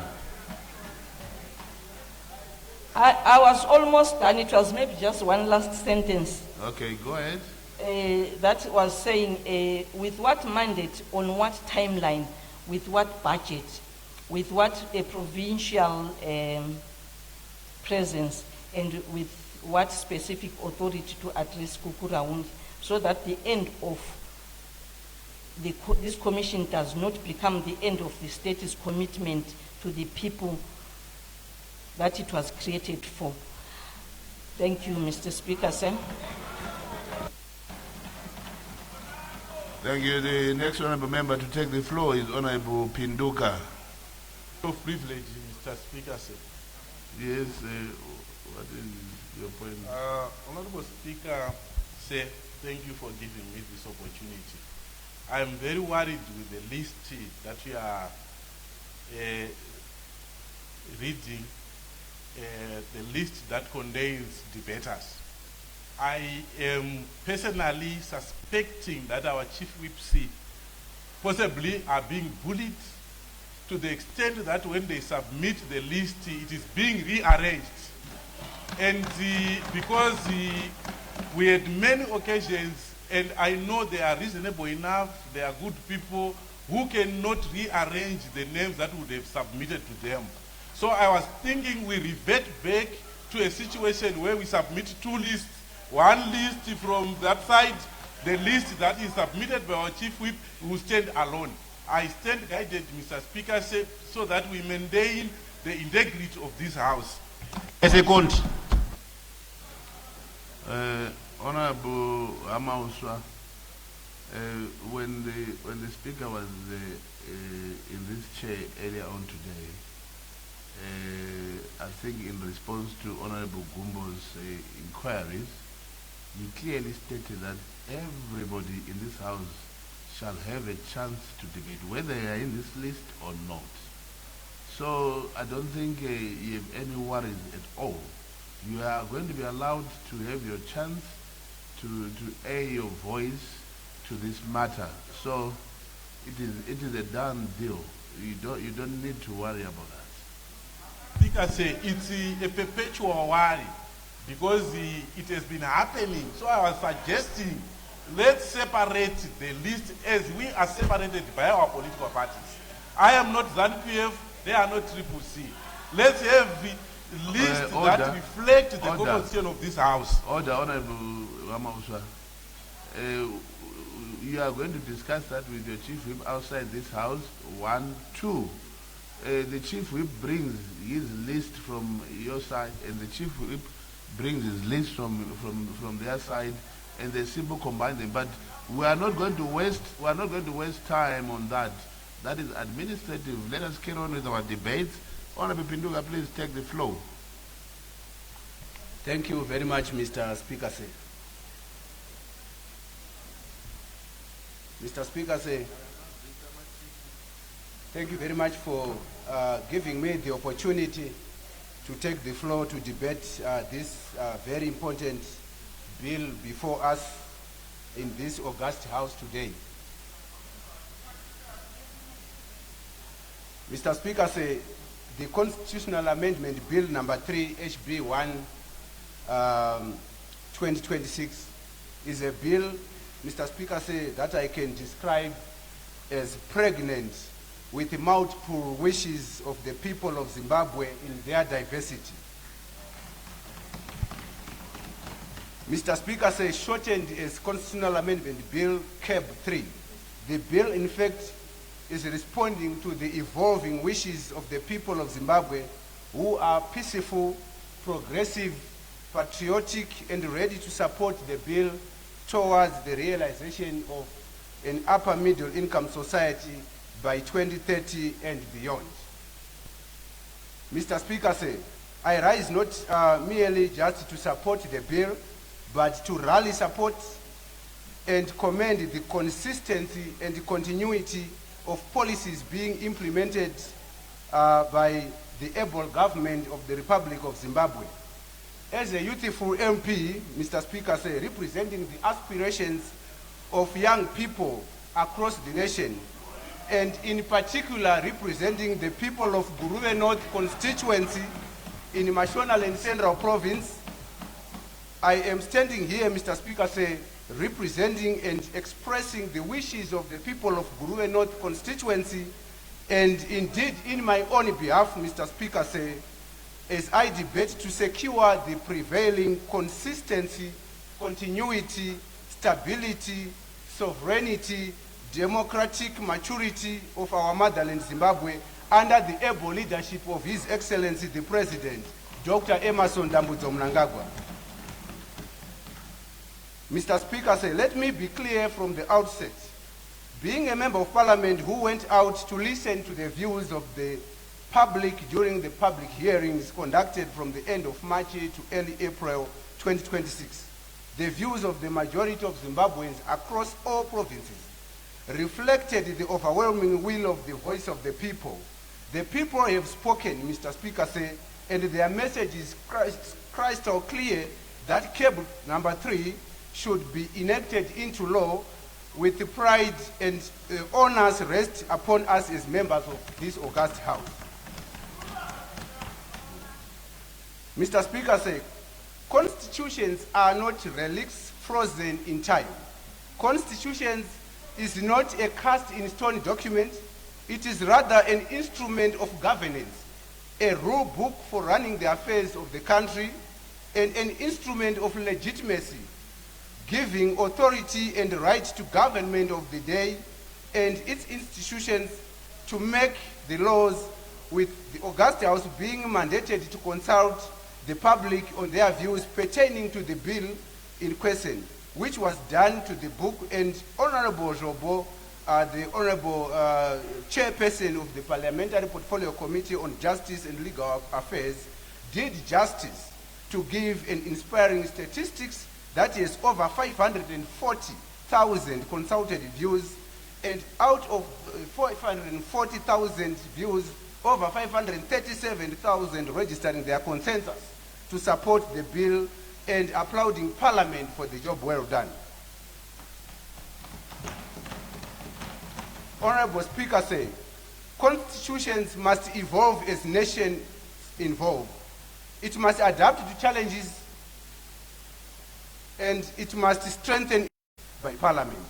Mr. Speaker said, across the continent and beyond, experience has shown that directly contested presidential elections, while democratic in form, often generate acute polarization, zero-sum political psychology, and social fragmentation, particularly in societies emerging from liberation histories, or concentrate political energy around personalities rather than programs, encouraging adversarial mobilization with risk, destabilizing governance cohesion.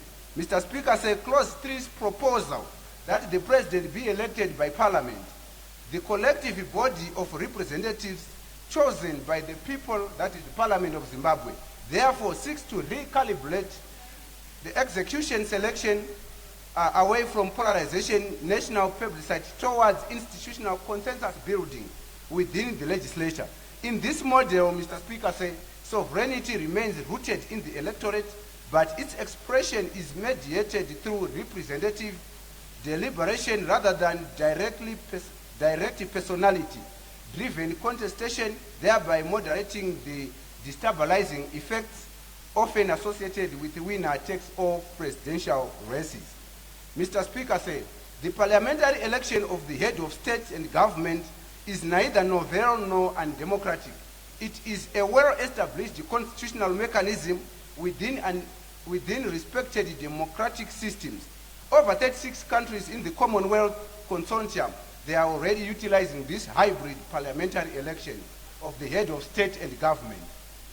Mr. Speaker said, coming closer home, in South Africa and in Botswana, Mr. Speaker said, the president is elected by parliament under the constitutional order shaped for decades by the African National Congress in the case of South Africa, itself being a liberation movement that transitioned into governance while preserving democratic legitimacy.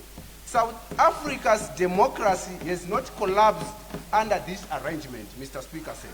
Rather, executive authority remains structurally accountable to National Assembly, which possesses the constitutional power to elect, oversee, and where necessary, remove the president.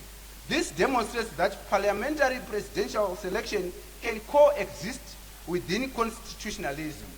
Electoral competition and rights protection, reinforcing that democracy is defined not by the method of executive election alone, but by the broader architecture of accountability and representation. Mr. Speaker said, when a president's tenure depends on continuing confidence of Parliament, the executive is inherently bound to legislative scrutiny and national consensus. Policy direction must remain responsive to the parliamentary oversight, coalition dynamics, and representative debate, ensuring that governance reflects institutional will rather than personal mandate.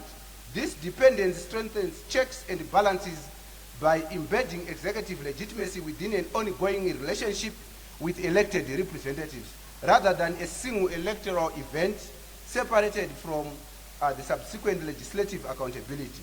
The executive cannot ignore the legislature because its authority is constitutionally derived from it.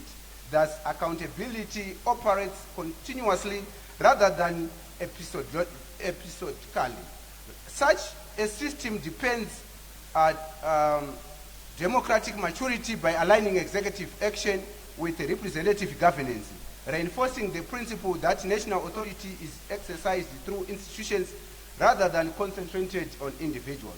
Mr. Speaker said, we must therefore resist the romanticization of electoral models that elevate personalities into singular national symbols while weakening institutional depth. Systems centered on direct presidential charisma can foster personality politics, destabilizing norms and diminishing the role of representative bodies. By contrast, electing the president through parliament elevates institutions above individuals, normalizes leadership transition within constitutional procedure, and anchors political legitimacy in collective structures. Mr. Speaker, I'll move to the term of office, duration, and parliament, as well as timing of elections. Honorable Speaker, 5 years passes quickly like a short season. A shorter season may be characterized by hunger and food insecurity. A longer season, Mr. Speaker, is inclusive and accommodative of all variety of crops. The same with longer terms of office like the 7-year proposed term in Constitutional Amendment Bill number 3. It's a longer season that characterizes bumper harvesting. By the time policies are formulated, budgets are approved, projects initiated, the next election cycle begins.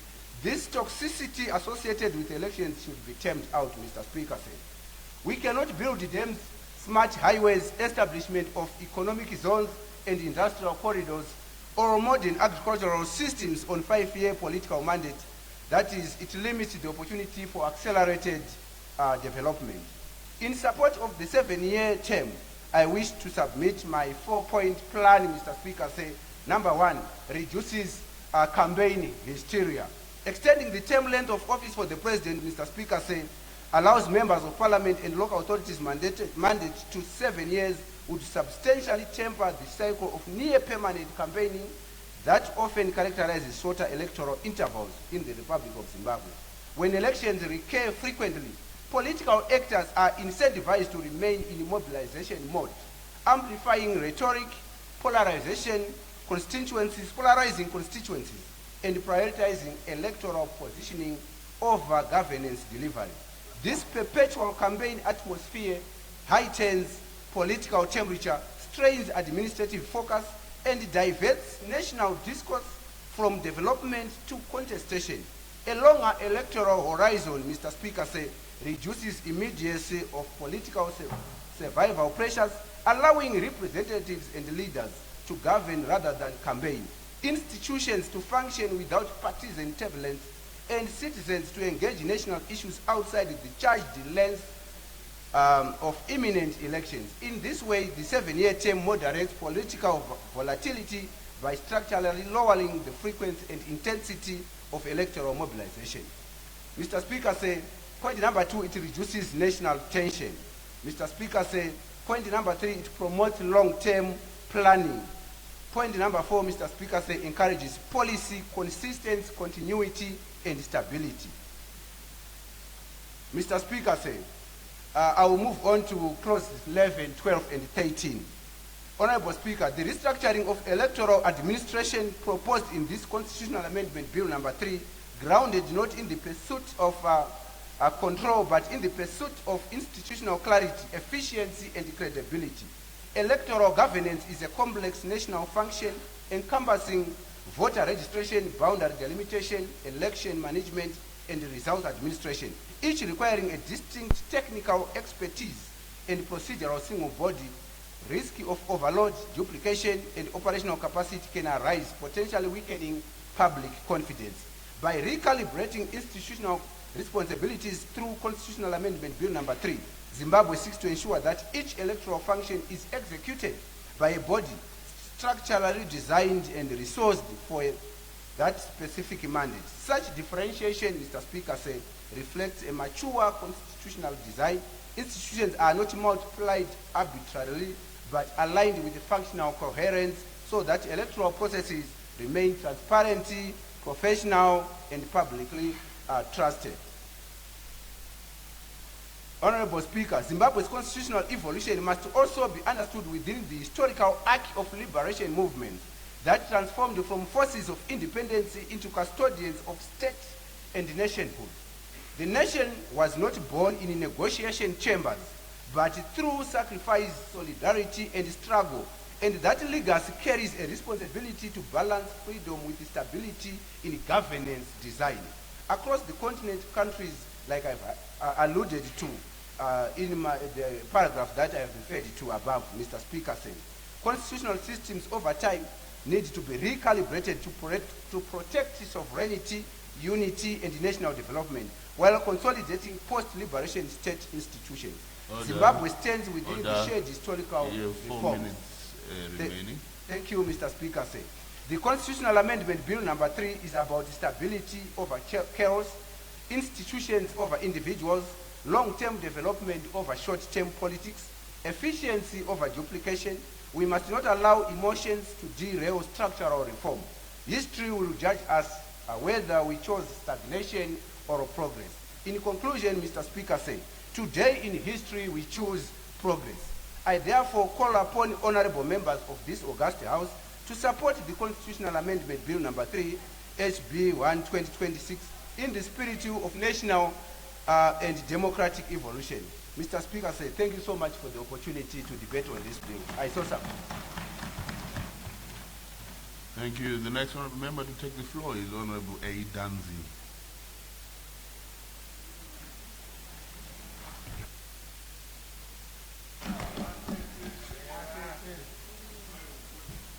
Thank you for granting me this opportunity to add my voice in support of the report moved by Honorable Zed Siambi. Firstly, allow me to express my appreciation to the Minister of Justice, Legal and Parliamentary Affairs, Honorable Zed Siambi, for bringing before this House the Constitution of Zimbabwe Amendment number 3, Bill 2026, a job well done. Mr. Speaker said, as a representative of the women of Masvingo province, I rise to support this bill, particularly the provisions relating to the election of the president by parliament, the transfer of voter registration functions to the Registrar General, the extension of the electoral cycle from 5 to 7 years, and the expansion of the jurisdiction of the Constitutional Court. These reforms seek to strengthen governance, improve institutional efficiency, and create a stable environment necessary for suitable national development.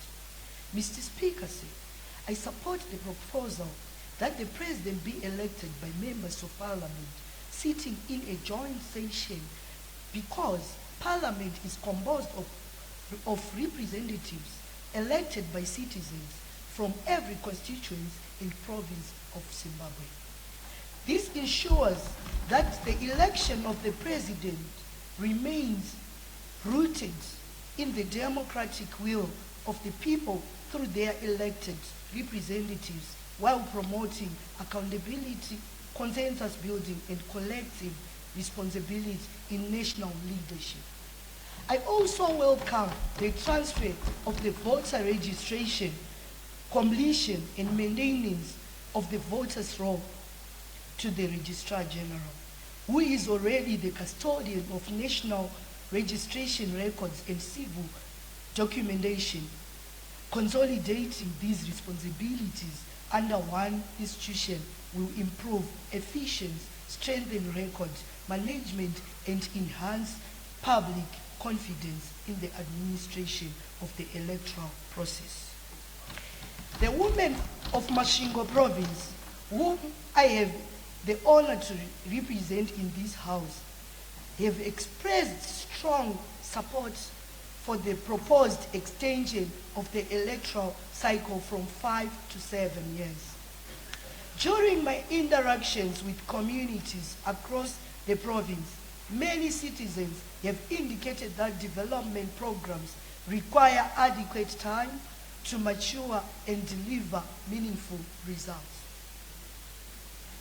I have also taken note of the sentiments from several church leaders and congregants who view their number 7 as a symbolic of completion, fulfillment, and maturity.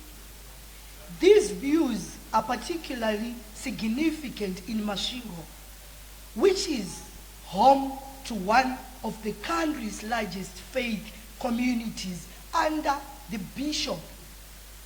leadership of Bishop N. Mutendi from the Zion Christian Church.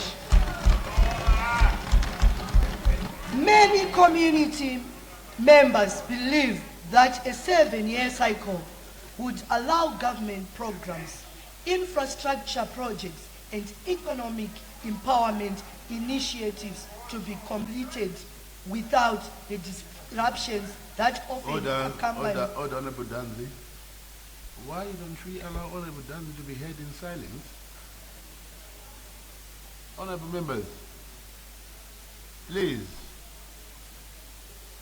She is making a contribution, and it's only fair that we allow her to be heard in silence, please. Can we have that mutual respect?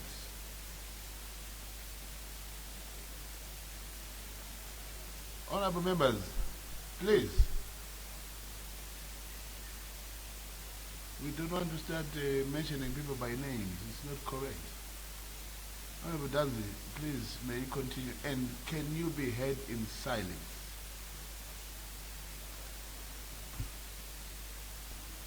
Thank you, Honorable Speaker. As I was saying, many community members believe that a 7-year cycle would allow government programs, infrastructure projects, and economic empowerment initiatives to be completed without the disruption that often accompany frequent election periods. Mr. Speaker, I also welcome the proposal expanding the jurisdiction of the Constitutional Court to hear matters that raise important points of law affecting the public. Strong institutions are fundamental to democracy, development, and social stability. This amendment strengthens access to justice, promotes legal certainty, and enhances public confidence in our constitutional institutions. The women of Masvingo Province, whom I have the honor to represent, believe that leadership must be judged not only by the promises it makes, but by the projects it completes and the lives it transforms. Whether it is empowering women, improving agriculture productivity, strengthening healthcare systems, expanding access to education, or development critical infrastructure, meaningful transformation requires time, constance, and commitment. As I conclude, I am reminded of a profound statement from the President of the Republic of China, His Excellency Xi Jinping, that says, I quote, "Every generation has its own long march, and every generation must see that march throughout." Mr.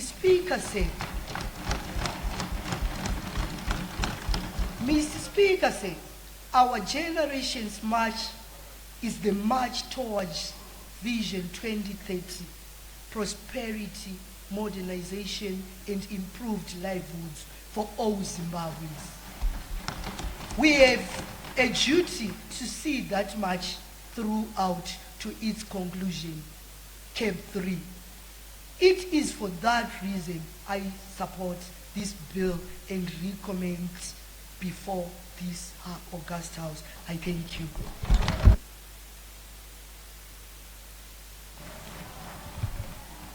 Thank you. The next honorable member to take the floor. Order. Order, honorable members. The next honorable member to take the floor is Honorable Nyandoro, B. Nyandoro.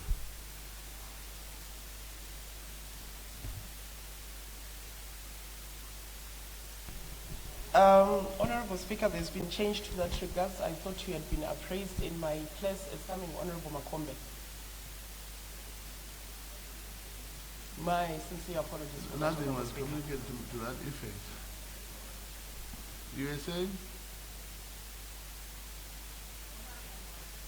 Sorry? In my place, it was supposed to be Honorable Makombe. Honorable Makombe? Yes. Okay, but the chief whip did not come and do the appraisal. Our sincere apologies, Honorable Chair. I think it was just a glitch of a miscommunication.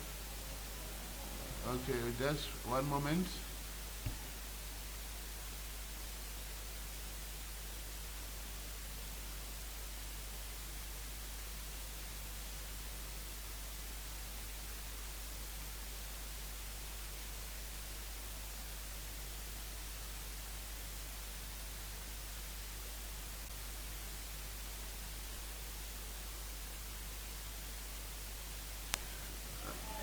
right, thank you. It's been verified. So the next honorable member to take the floor is Honorable Makombe. Order, Mr. Speaker. Order. Honorable Mamombe, you want to sneak into the debate?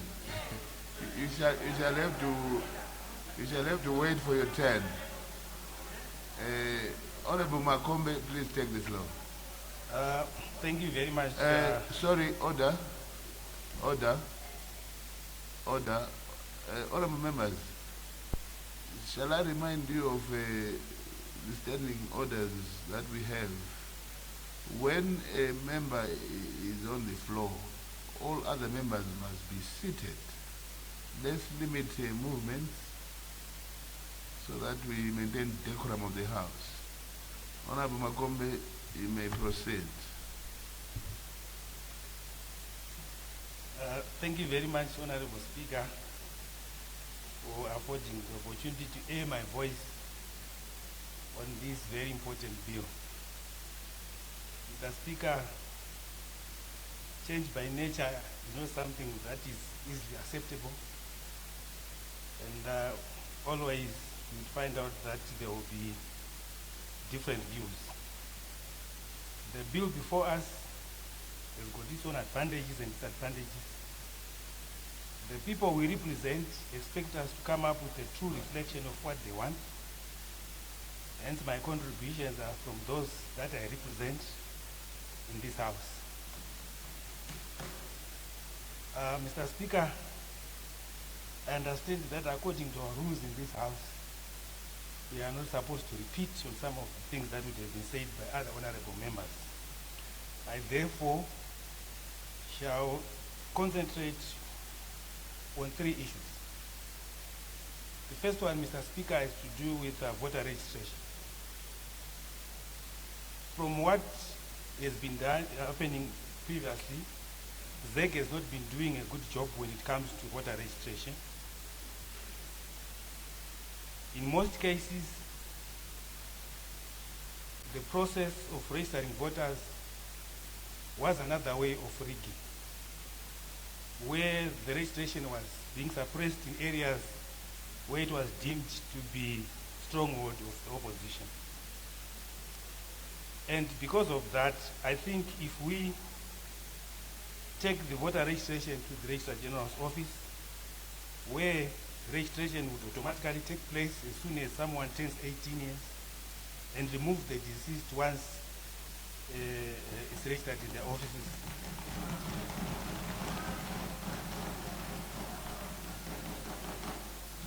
I want to believe that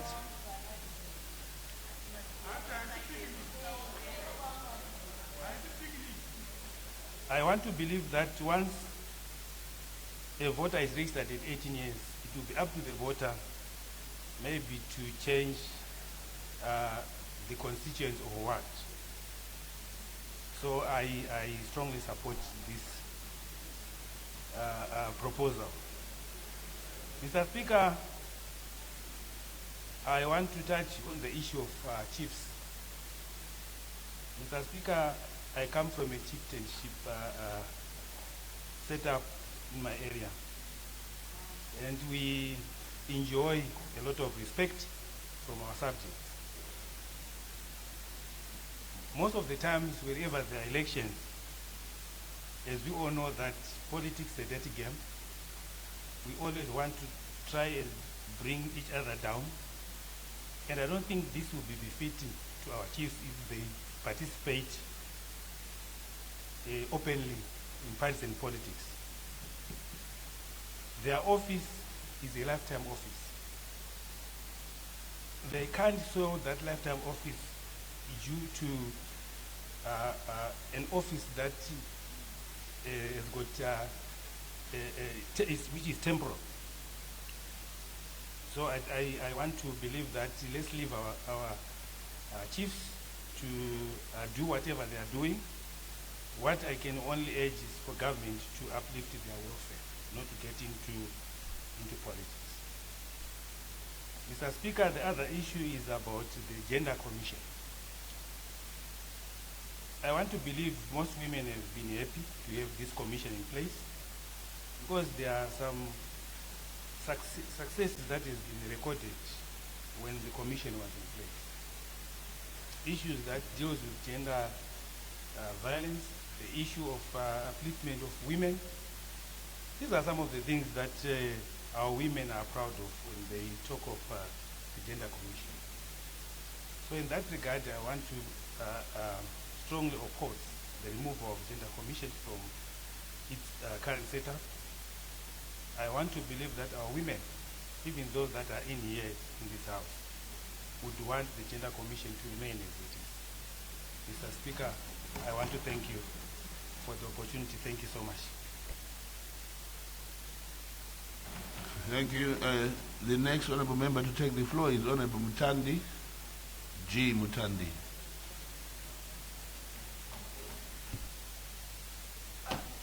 Thank you. Good evening, Mr. Speaker, sir. Good afternoon.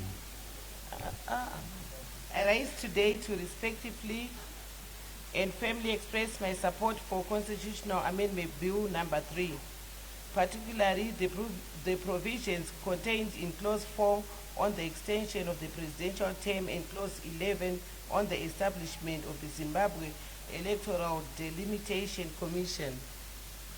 At the same time, I must register my concern regarding Clause 18, which proposes the dissolution of the Zimbabwe Gender Commission and its absorption in the Human Rights Commission. My position is grounded in constitutional order and national development. Contrary to some schools of thought, this amendment does not violate the Constitution of Zimbabwe. Section 91 clearly sets out the qualifications and limits of presidential tenure, and Cap 3 does not seek to add terms of office. Rather, it proposes to extend the duration of a single term by 2 years. This distinction is critical. The intent of the Constitution to prevent indefinite rule remains intact, while the adjustment provides continuity in leadership and policy execution necessary for long-term national progress. Development is not an event. It is a process that requires stability, predictability, and sustained leadership. Frequent elections disrupt this process. When the nation is in perpetual election mode, governance is distracted, society becomes divided along partisan lines, and projects lose momentum. Extending the presidential term creates a longer, stable window for government and communities to work together toward common goals without recurring interruptions.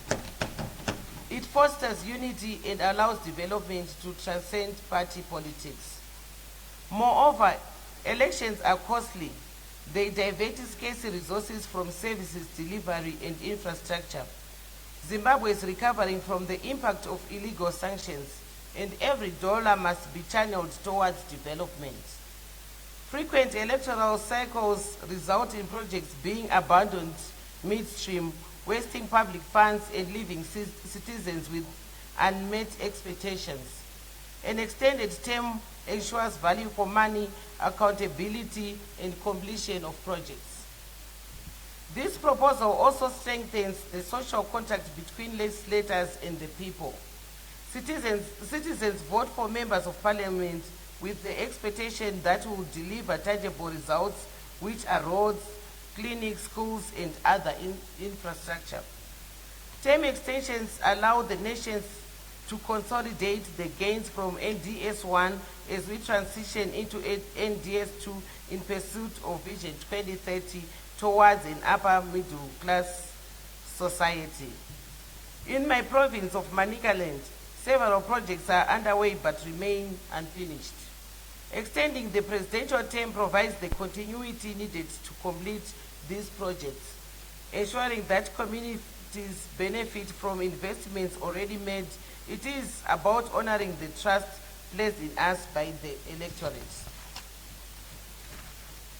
In addition, the bill also addresses the issue of delimitation. which is governed by Section 161 of the Constitution. Clause 2 seeks to improve this process by ensuring that delimitations are conducted in an orderly, credible, and transparent manner by a specialized entity. Rushed or poorly executed delimitation creates boundary disputes, voter confusion, and contested results. Honorable Speaker said, a dedicated electoral delimitation commission is vital for electoral integrity. When boundaries are clear and credible, public confidence in the electoral process grows. Citizens engage more fully, knowing their votes are secure and their representation is fair. Conversely, when people doubt the process, they disengage, weakening democracy. By supporting this clause, we protect the legitimacy of our elections and strengthen Parliament's ability to deliver on its mandates. A credible delimitation process ensures that legislators can focus on development rather than disputes, fulfilling their social contract with the people. Last but not least, I must express my deep concern over Clause 18 of Cape 3, which proposes to absorb the Zimbabwe Gender Commission into the Human Rights Commission. While the intention may be to streamline institutions, this move risks undoing decades of hard-won progress in advancing gender equality. The Gender Commission was established as a specialized body precisely because gender issues require dedicated expertise, focus, and visibility. To dismantle it now would not only weaken our ability to demand accountability across ministries and agencies, but also send a troubling signal that Zimbabwe is retreating from its commitments under international instruments such as CEDAW and the Beijing Platform for Action. These frameworks call for strong, high-level national machinery to champion women's rights, and our commission has been that beacon. Its removal would erode confidence among citizens and partners alike, portraying Zimbabwe as backsliding on equality at a time when we should be consolidating gains. As chairperson of the Portfolio Committee on Women Affairs, Community, Small and Medium Enterprises Development, I cannot ignore the voices of women's organizations and members of the public who have consistently emphasized the need for a standalone institution. Their fears are valid. Without a specialized monitoring body, both public and private institutions could more easily evade accountability for gender-based discrimination. The Commission has been the watchdog ensuring that gender mainstreaming is not just rhetoric but practice, and its independence has given women across Zimbabwe a trusted avenue to seek redress. To fold it into a broader human rights framework risks diluting its mandates and silencing those voices. I therefore respectively urge this House to reconsider Clause 18 and to preserve the Zimbabwe Gender Commission as a distinct institution.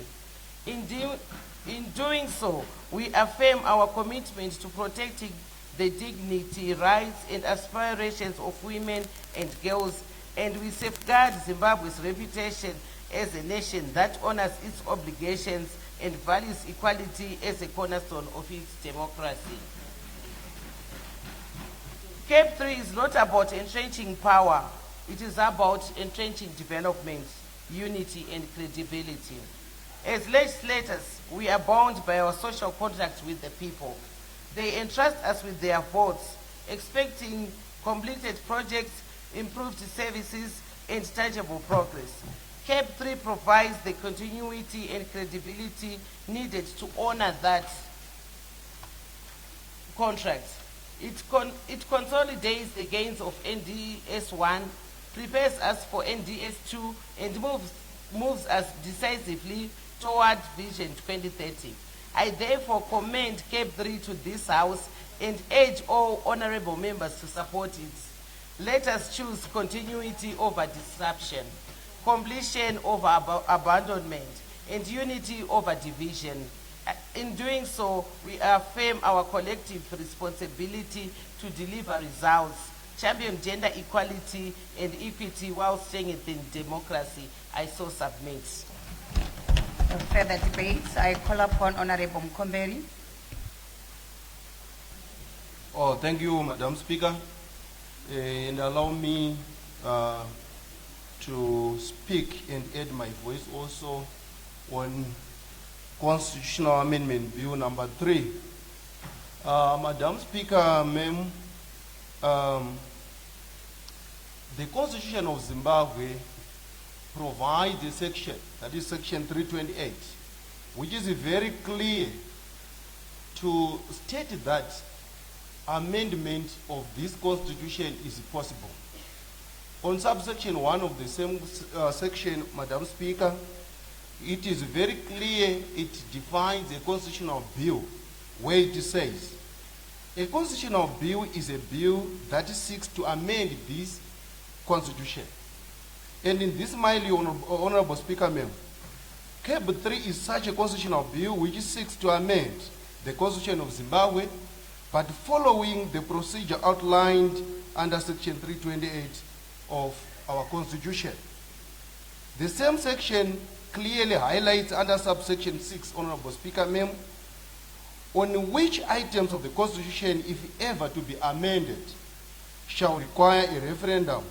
And subsection 6 is quite explicit to say, where a constitutional bill seeks to amend the end provision of chapter 4, that is Declaration of Rights, chapter 16, Agricultural Land, such a bill should undergo a referendum. And also, this includes the attempt to amend section 328 in terms of the text, as it is that section which actually outlines how amendments are done.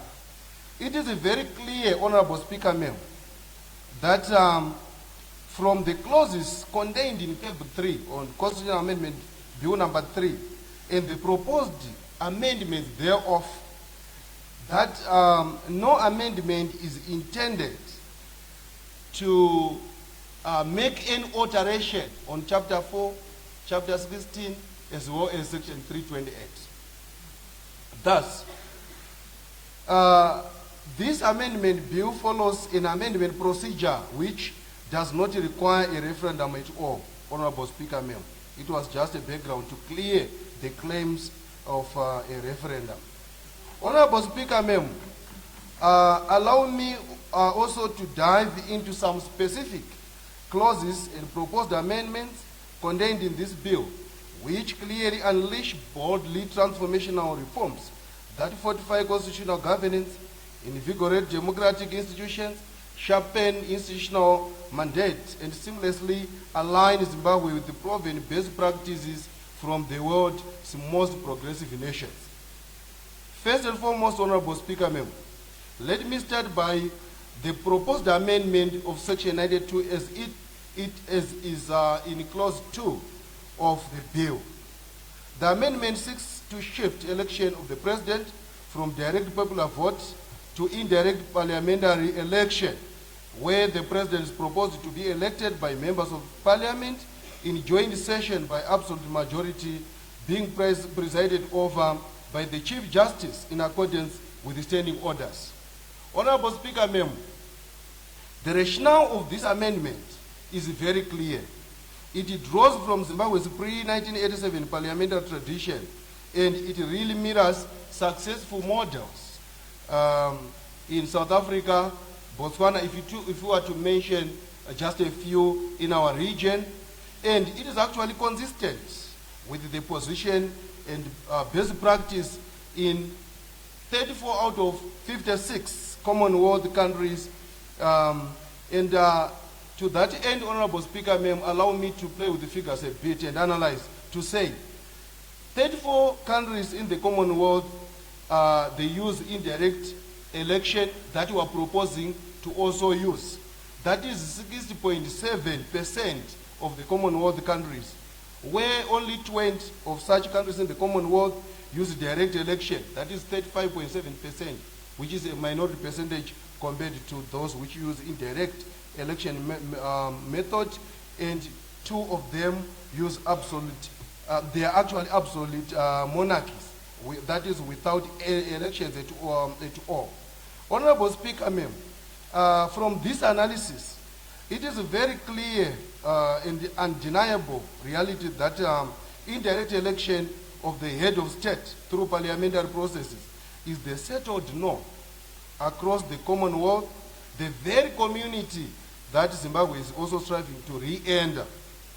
This Commonwealth's proven norm, in part, is rooted in a representative democracy, parliamentary accountability, and indirect leadership selection, and it proves to offer a more stable future in the national interest. Honorable Speaker, ma'am, it must be noted that this shift from direct election of the president to indirect parliamentary election actually preserves adult suffrage as enshrined in the Constitution, that is Section 67. As one person, one vote contains only the entitlement to vote, not necessarily the electoral system used. It must be understood as well, Honorable Speaker, that the shift is fully consistent with Section 88, subsection 1 of the Constitution, which is very clear to say executive authority derives from the people of Zimbabwe and must be exercised in accordance with this Constitution. To this end, Honorable Speaker, ma'am, executive authority will continue to derive from the people through their directly elected representatives, as was practiced from 1980 to 1990. And it must be noted also, Honorable Speaker, ma'am, that from purely fair and reasonable grounds, if Section 97 of the Constitution of Zimbabwe actually gives Parliament power to impeach the president, why can't the same Constitution be amended to close the gap and give the same Parliament power to elect the same? This is actually evidence of a clear constitutional gap that existed in the Constitution of Zimbabwe that now this bill is proposing to close. Honorable Speaker, ma'am, allow me to also dive into another progressive amendment as proposed by Constitutional Amendment Bill number 3, as is under Clause 3, which seeks to amend Section 95 to actually lengthen the presidential election cycle from 5 years to 7 years. I think, Madam Speaker, ma'am, the misconception maybe lies on the word that is being used by people to say, to extend the length. If we are to extend the length, it seems as if we are only extending the current term. But we are talking about lengthening it and even applying in the future. Because if we are extending even a building, we only extend it once. But now when we are talking about lengthening, we are talking about something that is going to be used in the future to say it's now from 5 to 7 years. Honorable Speaker, ma'am, the rationale of this proposal is that it is consistent with the Constitution, as it does not alter the two-term limit as spelled out in Section 91, subsection 2. This addresses the damaging perpetual election mode that has caused political violence, endless electoral disputes, polarization of society, and massive economic losses during campaigns. So lengthening this period, we are saying we are now trying to curb all those problems that we face.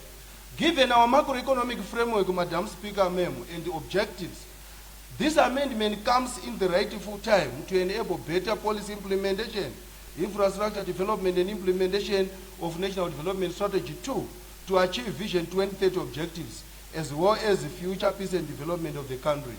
Madam Speaker, ma'am, this bill, I mean in the current term, it will align our politics with economics. Politics alone does not bring food on the table, but economics is what brings food on the table. So we mean to say, if we are guided in terms of economic development, we are guided by Vision 2030 macroeconomic objectives, we mean to say to achieve this upper middle income society, we should have a stable macroeconomic environment, but a stable macroeconomic environment is supported by a stable political environment. So having elections any time before 2030 will actually disrupt the smooth running of economic policies that will enable us achieve the Vision 2030 that we are to achieve. So, constitutionally, Honorable Speaker, the amendment does not touch term limit, but only term length, that is the election cycle, by adding 2 years to the 5 years that Section 95 rigidly states. In accordance with the provisions of Section 91, subsection 2, Honorable Speaker, such 5 years can be adjusted either upwards or downwards as long as it falls within the minimum threshold of a term, that is, according to this subsection, 3 years or more is deemed a term, which means the or more part of this section does not limit the upper, does not give a ceiling to adjustment, but 3 years is the minimum. What does that mean? This is likened to an analog that I'm going to give you, Honorable Speaker, that is of a truck company. Let me give an example of a truck company owner who fixes the daily work of each driver to 2 trips per day, but with a maximum, with a minimum mileage of 3 kilometers, but without maximum kilometers. One driver may finish daily work by traveling 2 trips, but of each 3 kilometers. That driver will be said to have completed the 2 trips, the daily work, but having traveled the total of 6 kilometers. But the other driver may finish daily work by 7 kilometers of each trip. That will give 14 kilometers. Both the drivers, Honorable Speaker, have traveled 2 trips but different mileages. This, thus, to this extent, when we are Order, honorable members, order, honorable members on my left, Honorable Makumire, may you allow Honorable Makumberi to be heard in silence. Honorable Makumberi may proceed. Thank you, Honorable Speaker, ma'am. As I mentioned, that this is an example that will make some people understand you better. I'm just schooling some of my honorable members here. That when... Order, Honorable Makumire and Honorable Matzanyika. Point of order, Madam Speaker. May you allow Honorable Mkomberi to be heard in silence. Point of order, Madam Speaker. Point of order, Madam Speaker. It's here, over here, Madam Speaker. Order, Honorable Mkomberi. What's your point of order, Honorable Mchkumbu? Nendiri kuti Honorable Mkomberi vanyatsotaura zvatinonzwa apa. Vozi tauya kuzoteerera panapa vari kutikanganisa apa matauro avari kuita, vari kungopesanisa zvinhu. Vakutoti confuse. You're out of order, Honorable Chkumbu. Honorable Mkomberi is very clear in his debate. Honorable Mkomberi, you may proceed. Thank you, Honorable Speaker. Thank you, Honorable Speaker, ma'am. What I'm doing here, Honorable Speaker, ma'am, is to try and make those who are confused understand. But if they don't want to understand what I'm saying here, point of order. Point of order, Madam Speaker. Point of order, Madam Speaker. I have a point of order. Order. What's your point of order, Honorable Makumiri? Madam Speaker, there is no honorable member in this house who is confused. The honorable member must debate with respect. We are going to 100,000. Out of order, Honorable Makumiri. Honorable Makumiri, you're out of order.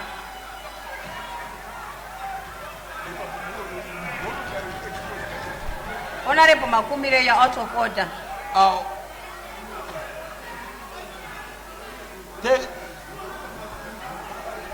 Honorable Mkomberi, may proceed.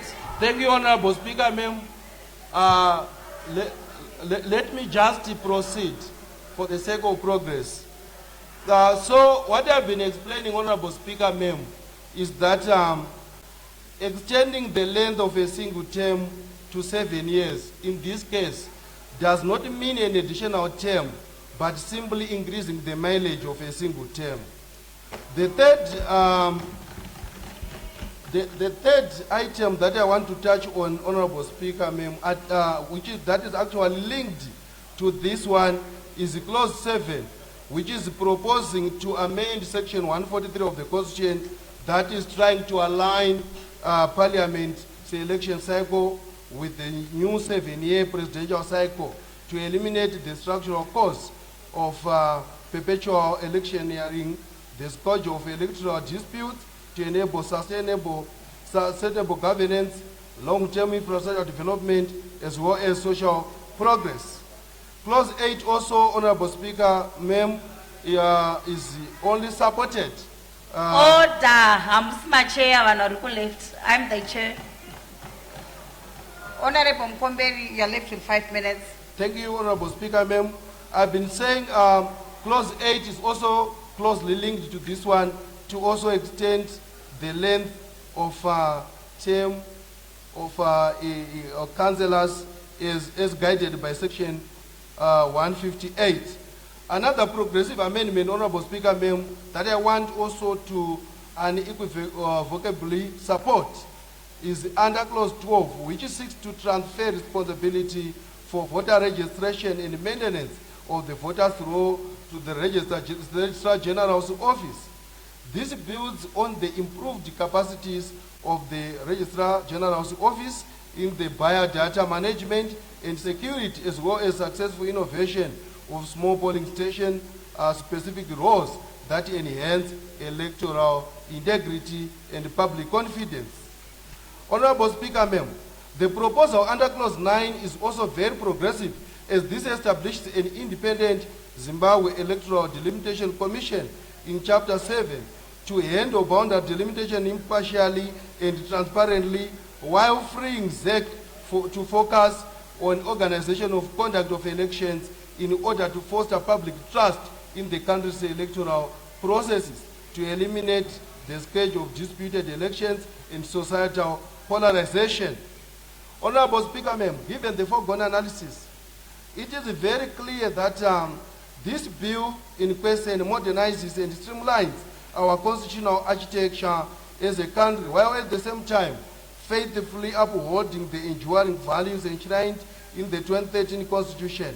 The bill, Honorable Speaker, ma'am, contains the amendments that mark a decisive leap in Zimbabwe's constitutional evolution, a confident strategic refinement of the governance structures that champions institutional efficiency, political inclusivity, and unbreakable long-term national stability. And to this end, my Honorable Speaker, let me conclude by saying Cable 3 proudly positions Zimbabwe alongside Africa's most effective, resilient, and widely respected constitutional standards, the models that have been proven to consistently deliver progress, harmony, and lasting economic success.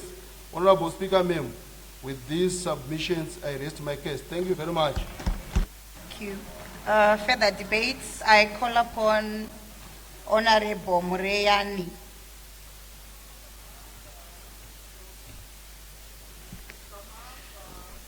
Thank you, Madam Speaker, ma'am. Good afternoon. I rise to add my voice on the Constitutional Amendment Bill report that was tabled in this House by the Honorable Chairperson of Justice, Legal and Parliamentary Affairs after public hearings were conducted nationwide. In relation to Clause 2, Madam Speaker, ma'am, which speaks about voters' roll transfer, returning the voters' roll and voter registration to the Civil Registration Department eliminates duplication. The Registrar General already holds our birth and death records. This ensures deceased individuals are decisively removed, freeing ZEC to focus solely on managing elections. On Clause 3, Madam Speaker, ma'am, the amendment establishes a parliamentary method for selecting the president. direct presidential elections have historically bred political tension, violence, and fiscal exhaustion. Electing the president, Madam Speaker, through parliament is a model successfully used by our neighbors in South Africa and Botswana.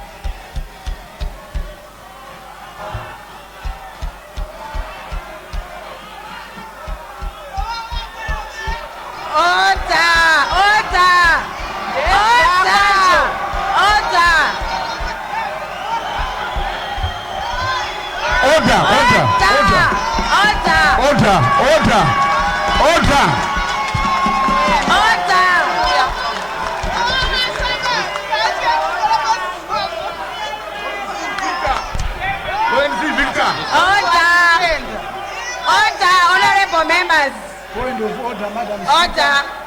Order. Honorable members on my left and honorable members on my right. Point of order. Order. Point of order. May we have order in the house? A point of order. Order, honorable members. Point of order. Honorable Gumbo. Honorable Gumbo. I don't. Honorable Gumbo.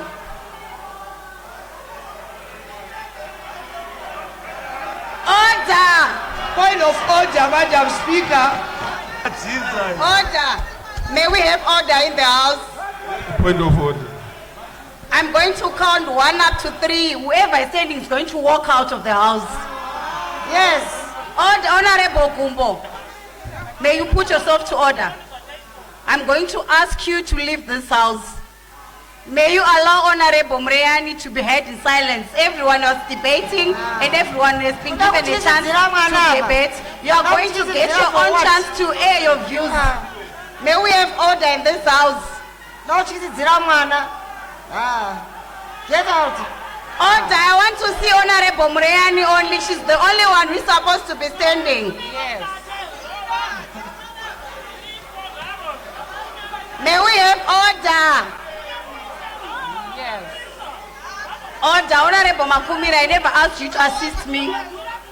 Honorable Madzivanyika. And now kukukumbira ekuti mundibatsire kucheya. Order, may we have order. Honorable members on my right, may you please take your seats.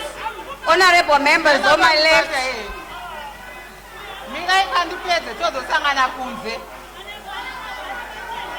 Order! Honorable Kachwaya, you may leave. Get out. Everyone who is standing, leave the house. Get out. Honorable members on my left, where's our camera? Ngabude house. Yes. Ngabude. Honorable Mreani, you may proceed. Yes. Thank you, Madam Speaker, ma'am. I will repeat myself due to the chaos that was in this house. On clause 3, Madam Speaker, ma'am, the amendment establishes a parliamentary method for selecting the president. Direct presidential elections have historically bred political tension, violence, and fiscal exhaustion. Electing the president, Madam Speaker, through parliament is a model successfully used by our Point of neighbors order. in South Africa Point of and order. Botswana. It drastically Point of reduces order. election. Order. This, what's your point of order? We cannot hear properly. There's 2 people who are standing there. You have made a ruling that if there's a person who's still standing, he should walk out of the room. So I see there are more than 10 people who are still standing on the other side of the house. I've heard you. You may take your seats. Honorable members on my right, may you allow the honorable member debating to be heard in silence. Honorable Mreani, you may proceed. Thank you, Madam Speaker, ma'am. Electing the president, Madam Speaker, through parliament is a model successfully used by our neighbors in South Africa and Botswana.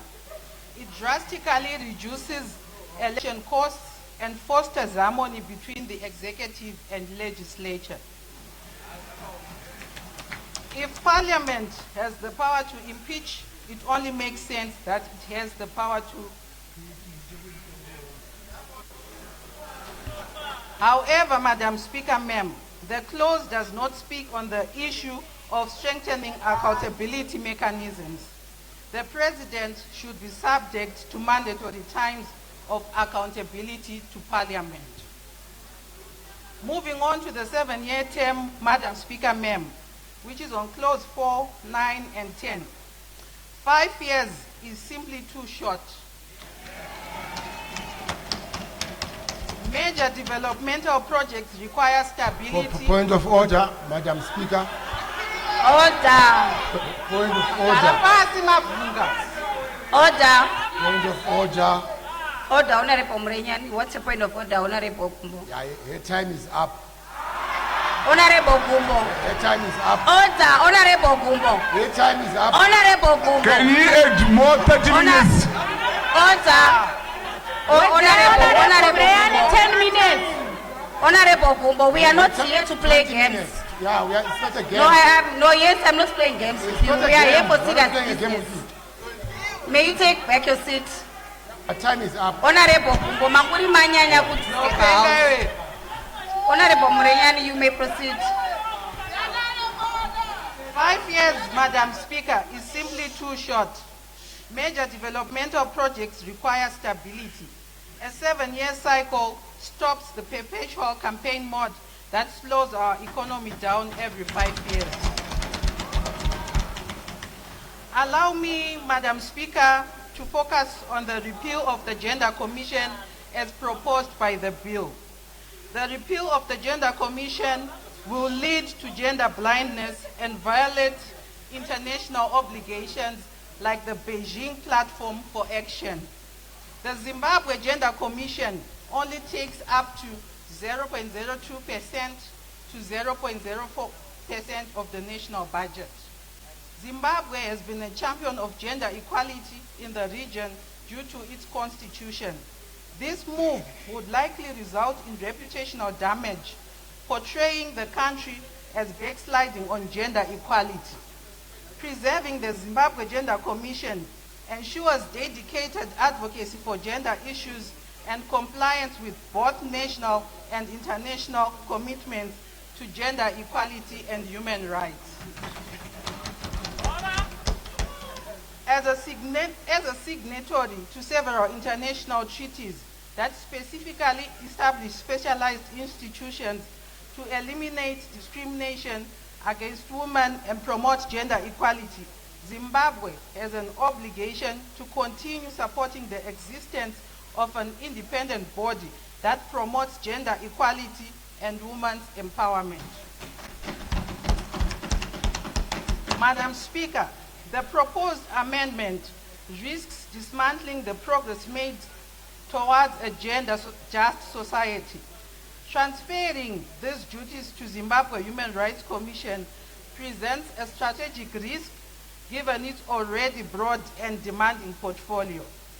The Zimbabwe Human Rights Commission's institutional bandwidth may be stretched too thin to provide the thorough oversight gender reforms demand and which the Gender Commission has been providing. Without a dedicated body, we face the danger of gender blindness, where the specific needs of women and girls are overshadowed by broader human rights concerns. Madam Speaker, ma'am, a merged, overworked commission might struggle to meet the independent criteria and address the gender equality issues effectively. Therefore, I strongly recommend that the Zimbabwe Gender Commission remains a standalone institution. I so submit. Further debates. I call upon Honorable Mapiki.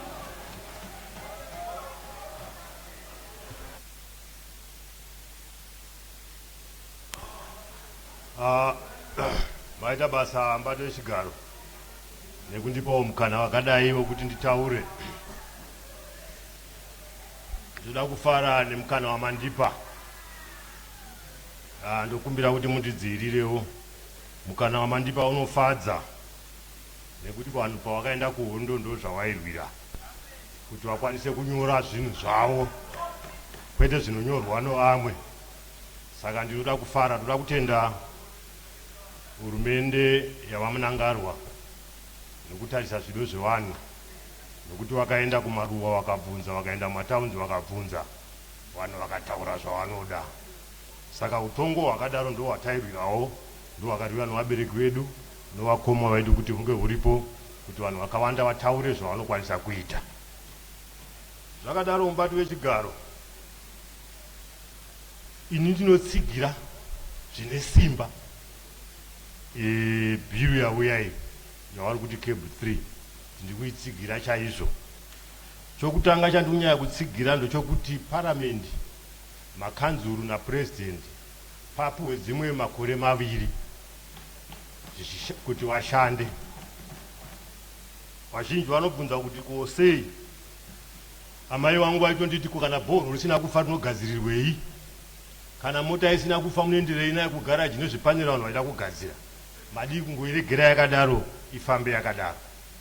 Mubati wechigaro, maelections anorwadza uye anodaidza mari yakawanda. Regai ndimbokutaurirai kuti 2013 420 million yakashandiswa nezeki kuti maelections aitwe. 2018 wakapa maestimate okuti 200 to 300 million yokuti maelections aitwe. 2023 188 million pamazigi yanga iri 680 billion. Saka maelections anorwadza. Ndaitaura nemadona, alright, maelections ndaitaura mubati wechigaro, ndaitaura nemadona ari kupa mari kumapato anopikisa. Vaitaura kuti maelections arwadza nokuti mari dzatiri kupa kuvanhu vari kupikisa hurumende dzikuzopedzisira vanhu vakurowana vega vega. Shuwa ndakazoonawo pakarohwa mumwe honorable wechikadzi, mumwe futi honorable wechikadzi akamona akabhandija ruoko arohwa vachirowana vega vega kurowanana mari idzodzo. Saka zvinoita kuti vanhu vese vanosara vasina kuwirirana, vakapatsurana patsurana. Zveshuwa zvinhu izvozvo mubati wechigaro, kana 1980 pandakambobvunzawo wainzwa muzoriwa waitungamirira UANC kana kuti dzakutsaku, mushure mekunge wadyiwa vakataura kuti mwanangu maelections anorwadza nokuti vakanga watengera vanhu mamota ainzi ma404 nema544 nokupa mabhasikoro pamwe chete nekupegera vanhu mastenzi kuGrenville 3, asi vakarakashwa. Pavakarakashwa vaita ma63 ndo pakataura kuti mwanangu maelections anorwadza, darega kusimbawo achidzokororwa. Saka ndaifunga kuti aiwa temu yokunzi ngaiextendwe, kunonzi kuextenda hazvina kunzi matemu mairi, asi dai kwanzi makore mairi ari kuwedzerwa taita aiwa anenge amatemu mairi. Asi zvangonzi chete kana bhurugwa riri diki unongoti waiwa wedzerai kamupendero kacho kuti ringe rinoti kwanei, kwete kuti unenge wana mabhurugwa mairi.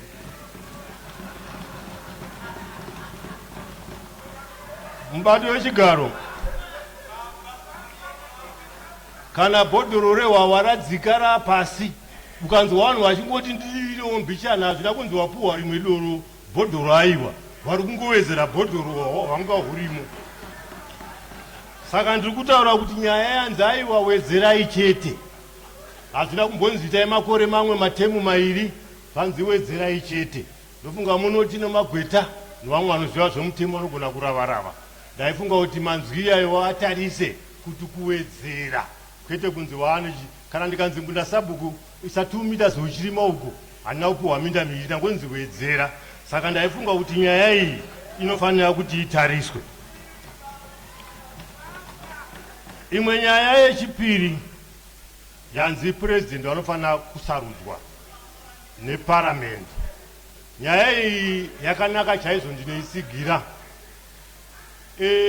nekuti patakaona panyaya yemaelections a2023 takaona vanhu vakawanda vachida kuita upresident, vanenge vaikanga vari kuma12, vainziwo vana muteki, vana madhuku nevamwe vakadaro.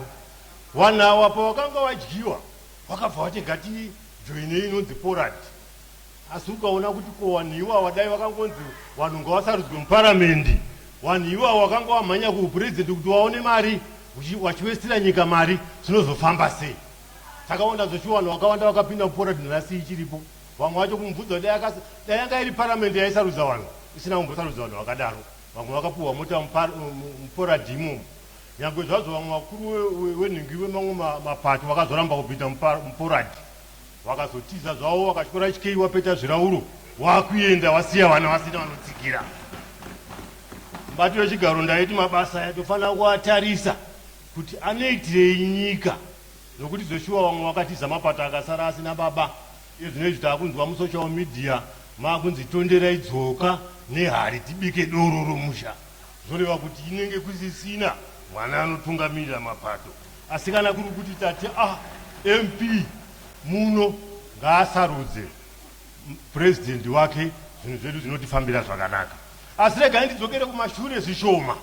Mapato maviri ari muno muZimbabwe, tine ZANU-PF, tine CCC. One hour vanga vachisarudza hawo purezidenti kabisira, nokuti kwaitwa maresolutions nemaconference nemacongress. Kana iko kuopposition kwaitwawo izvozvo vachisarudza mutungamiriri wenyika ikoko. Kana uku wainyora anonzi maresolutions, vachibva kusero vachipa maresolutions kuti aiwa tinodawa. Saka izvozvo kana maMP apinda kuno abva kubato rake anotoziva kuti zvabva kumusha zvemaresolutions atakaita ndezvipi, oya muno akusarudza akasungunuka. Saka kuti tirambe zvinhu zvakadai mubato wechigaro kuti zamburi wako munhu. Endi zvimwe zvacho hatide kuita wakadzi wekare waiti kana ndamuti ndokuda kuti handikude basha yacho zvake kuti vanondida. Ndoziva hangu kuti kwatiri uku vazhinji vari kuzvida, asi vari kungoita wakadzi wekare kuti aiwa ndozvida chabvofunga, asi vachitozivawo kuti vanozvida. Koti tiri ngoti tozvida. Saka ndati aiwa regai nditaure ipapo kuti maMP ngaapuwe mukana asarudze mutungamiriri wenyika. Point of order, Madam Speaker. Order. What's your point of order, Honorable Makumire? Ndaikumbira kuti vanoremekedzwa vamapiki vataure vakazvimirira, kwete kuti kune vamwe vari koko vanozvida. Hatizvidi, ngavataure vakazvimiririra. Vanotaura vane ropa. Saka mubato wechigaro ngavataure vakazvimiririra. Eta zvinzwa Honorable Makumire. Honorable Mapiki, you may proceed. Bato wechigaro ndaikumbira kuti vamedze mashoko avataurayo. Point of order, Madam Speaker. Honorable Mapiki, you may proceed. Hapana chokumedza hapo nokuti handisati ndatsenga. Saka zviripo mubato wechigaro toda kutendai maita basa. Ndo zvinoita kana vhangeri pacheche rawanda, unoona vanopikisa vachimbosumuka vachienda, kana paakunangwana huro ino upombo, vanobva vaziva kuti pano muparidza ari kuita sei, ari kuparidza. Saka mubato wechigaro regai ndipinde zvangu nendima yangu, zvinhu zvangu zvakanaka. Nyaya yandataura yekuti maMP anofanira kusarudza purezidenti, munhu anenge akwiza pastori yake pamusoro pebhasi ndiye anofanira kuzoiburutsa. Saka zvatanga taitwa mazuva pamutemo munyowani wekudhara waiti maMP togona kubvisa purezidenti chete, asi tinenge tisina kumukwiza padenga. Saka taiti aiwa izvi zvanaka, nokuti tanga takahenga pakutaura kwavanotaura chirungu. Kana tichigonawo masimba okuti tibvise purezidenti pachigaro inonzi impeachment, tofanira kupuhwa futi masimba okuti tiwakwidze, zvinozoita kuti kana taakubvisa zvinenge zvakatifambei zvakanaka. Saka ndati aiwa iyi nyaya iyi tinofanira kuti tingoitarisa sezvairi. Saka ndiri kunyanya kurisapota ndichitoti zvakanonoka zvanga zvakutipedzera mari. Mubato wechigaro mukatarisa, dai pasina kutaurwa nyaya yakataurwa yekuextenda kwetemu, inisa MP kumusha kwanga uchifemerwa mugodzi. MP anga achishanda gore rimwe chete. Gore rokutanga rokusarudzwa unenge uchinetsana nevanhu wawakakwikwidzana nawo.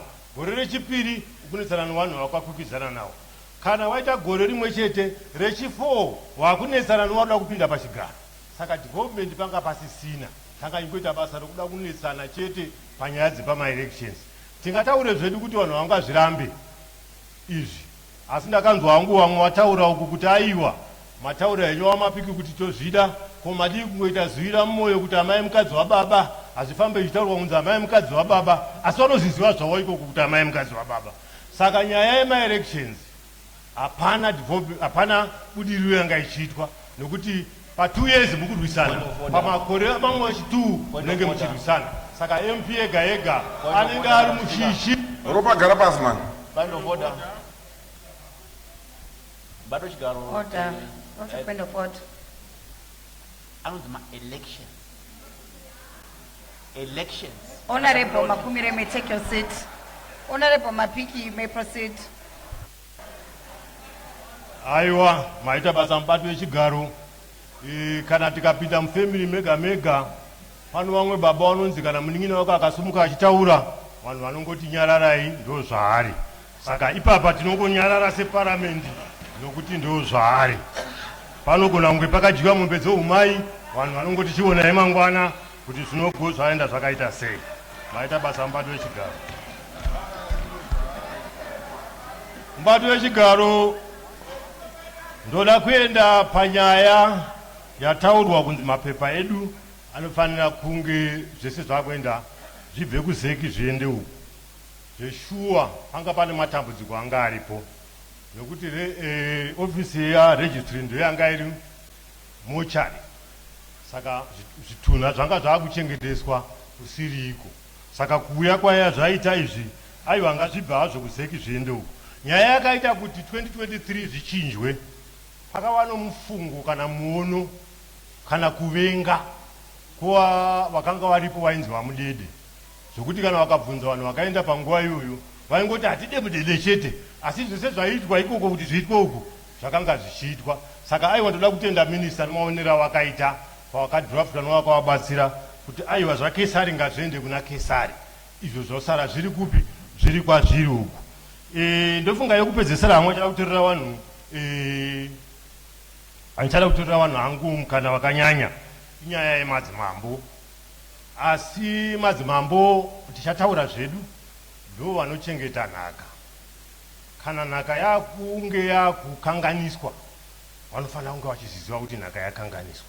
Asi takazosvika pokuti kana uchichengeta nhaka kana yakuda kukanganiswa usazombomiramira pamwe zvinogona kunetsa nokuti takatarisa musoro yana chingairai ichiri kunze kwenyika ndo vamwe vakaurayiwa vachiita kuti kutaura kwatiri kuita nhasi nokukura kwataita tine matumbu anenge majojo tengiso ndo vakaita kuti musoro yavo iende uku isati yadzorerwa muno. Saka pamwe pacho patiri kuvarambidza kuti vanga vachiziva zvematongerwo enyika panenge pachioma.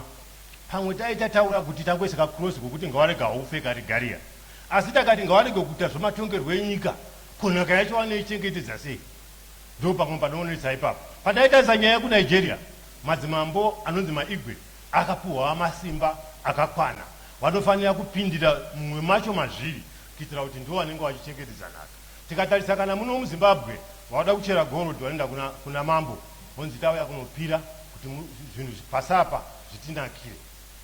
Asi pamwe pacho patiri kuzoti madzimambo ngaarege kupindira panenge pakatiomei. Ndangoti ipapo rega nditaure kuti madzimambo ngatirege kusimba takavatarisira pasi.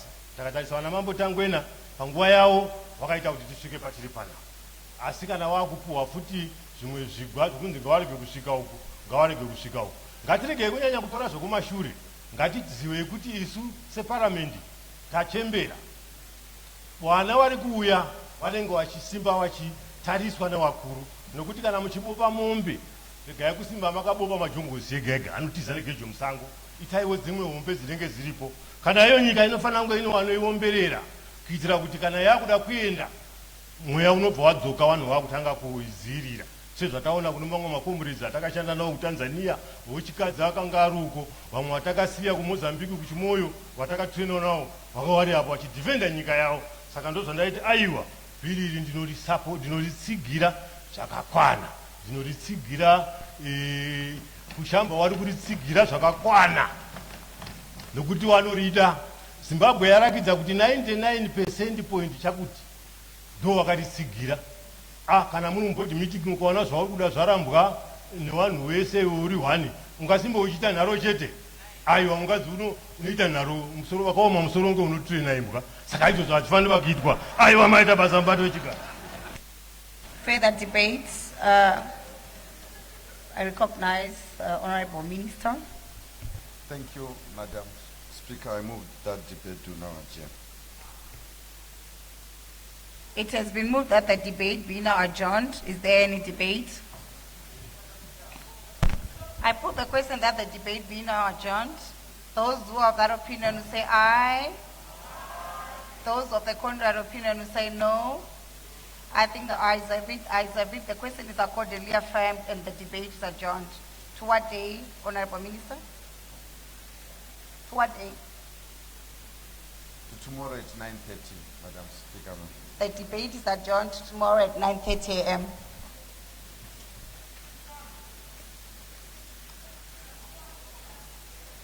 Honorable Minister.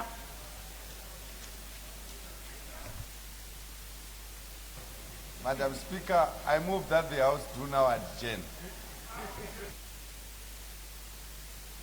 It has been moved that the House do now adjourn.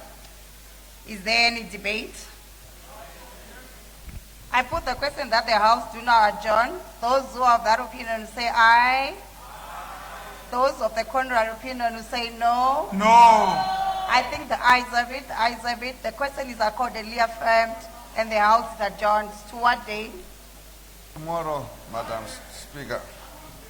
The House is adjourned to tomorrow at 9:30 a.m.